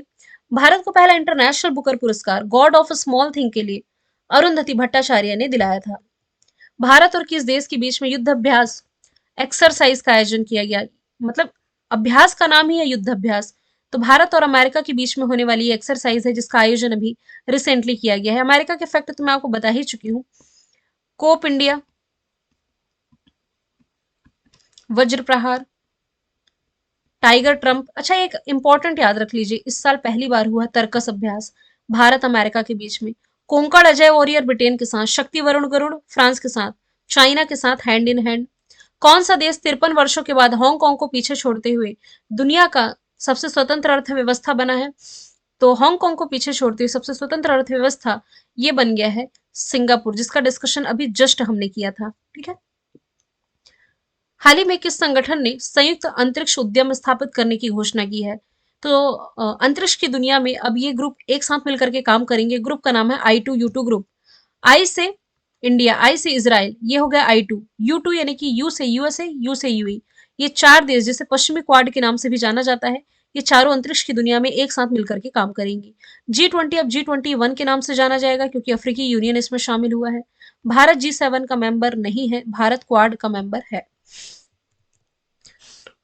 भारत का 54वां टाइगर रिजर्व वीरांगना तुर्गावती टाइगर रिजर्व किस राज्य में है? तो मध्य प्रदेश का 7वां और देश का 54वां टाइगर रिजर्व ये बन गया है। सागर, दमोह और नरसिंहपुर वाले क्षेत्र में ये फैला हुआ है। यहाँ के टाइगर रिजर्व में कान्हा, बांधव, सतपुड़ा, पेच, पन्ना, संजय डुबरी, वीरांगना दुर्गावती टाइगर रिजर्व रिलेट कर सकते हैं। अभी मैंने बताया कि भारत में टाइगरों की संख्या 3682 हुई है, सबसे ज्यादा मध्य प्रदेश में है 785। एशियन गेम्स में कितने वर्ष बाद घुड़सवारी प्रतिस्पर्धा में भारत ने गोल्ड जीता है? तो 41 साल बाद भारत को इस प्रतियोगिता में गोल्ड मिला है। लास्ट टाइम भारत ने 1982 में जीता था। दादा साहब फाल्के अवार्ड 2021 का जो इस साल दिया गया वहीदा रहमान को, और अभी पिछले साल दिया गया था 2020 का आशा पारेख को। 4 बार नेशनल फिल्म अवार्ड जीतने वाली अभिनेत्री कंगना रनौत है, और इस बार का नेशनल फिल्म अवार्ड में बेस्ट एक्ट्रेस आलिया भट्ट और कृति सेनन रही हैं। विश्व रेबीज दिवस कब मनाया जाता है? तो ये 28 सितंबर को मनाया जाता है। कुत्ते के काटने से होता है, आप सभी को मालूम है। इस बार की थीम है all for one, one health for all. ये एक जूनोटिक बीमारी है, यानी कि एक प्रजाति से दूसरे प्रजाति में फैल सकती है।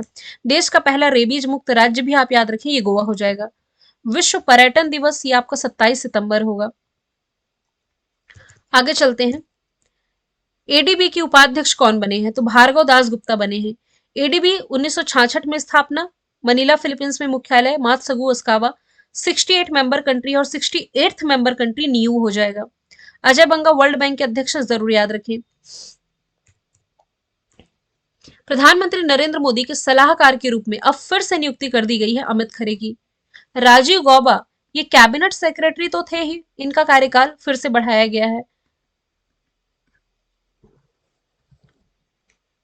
अजय भल्लाई हमारे गृह सचिव हो जाएंगे। रक्षा सचिव ये गिरधर रनमाने हो जाएंगे। दुनिया का सबसे बड़ा हिंदू मंदिर, यानी कि भारत के बाहर जो दुनिया का सबसे बड़ा हिंदू मंदिर है, ये न्यू जर्सी में उद्घाटन हो चुका है 8 अक्टूबर को। दुनिया का सबसे बड़ा फ्लोटिंग सोलर प्लांट खंडवा में। दुनिया का सबसे लंबा रेलवे प्लेटफॉर्म हुबली कर्नाटका में। अहमदाबाद में सबसे बड़ा स्टेडियम। किस भारतीय टेनिस खिलाड़ी को 2024 के टेनिस हॉल ऑफ फेम में नॉमिनेट किया गया है? तो आंसर इसका लिएंडर पेस है, और नॉमिनेशन पाने वाले पहले एशियाई भी बने, एशियाई पुरुष बने हैं। तो 215 क्वेश्चन मैंने ऐड किया है। हालांकि देखिए, मीराबाई चानू वेट लिफ्टिंग से रिलेटेड है। BBC sports women of the year दूसरी बार मिला है इन्हें। नीरज चोपड़ा लॉरियस के एम्बेसडर बने, भाला फेंक से रिलेटेड है। सानिया मिर्जा संन्यास ले चुकी है। तो 315 क्वेश्चन कराने का पर्पस था कि बीच में भी 10 से 15 क्वेश्चन गायब हुए, वो मैं एडजस्ट कर दूंगी। तो वैसे तो 315 हो गए मेरे हिसाब से, नंबरिंग सही करूंगी तो 300 ही होते हैं। कल हम शुरू करेंगे क्वेश्चन 301, जो कि यहाँ आपको 316 दिखाई दे रहा है। क्वेश्चन बहुत महत्वपूर्ण है, और कल आपका ये लास्ट पार्ट रहेगा। आप लोग वीडियो को शेयर ज्यादा से ज्यादा कीजिए, क्योंकि आपको मालूम है मैं खान सर के प्लेटफॉर्म पर भी क्लासेस कराती हूँ। कैसे टाइम निकाल करके मैं आपकी मैराथन क्लास रिकॉर्ड कर पा रही हूँ, मैं ही जान रही हूँ। प्लीज इसकी वैल्यू कीजिए, ज्यादा से ज्यादा स्टूडेंट तक ही पहुंचाइए। Thank you so much.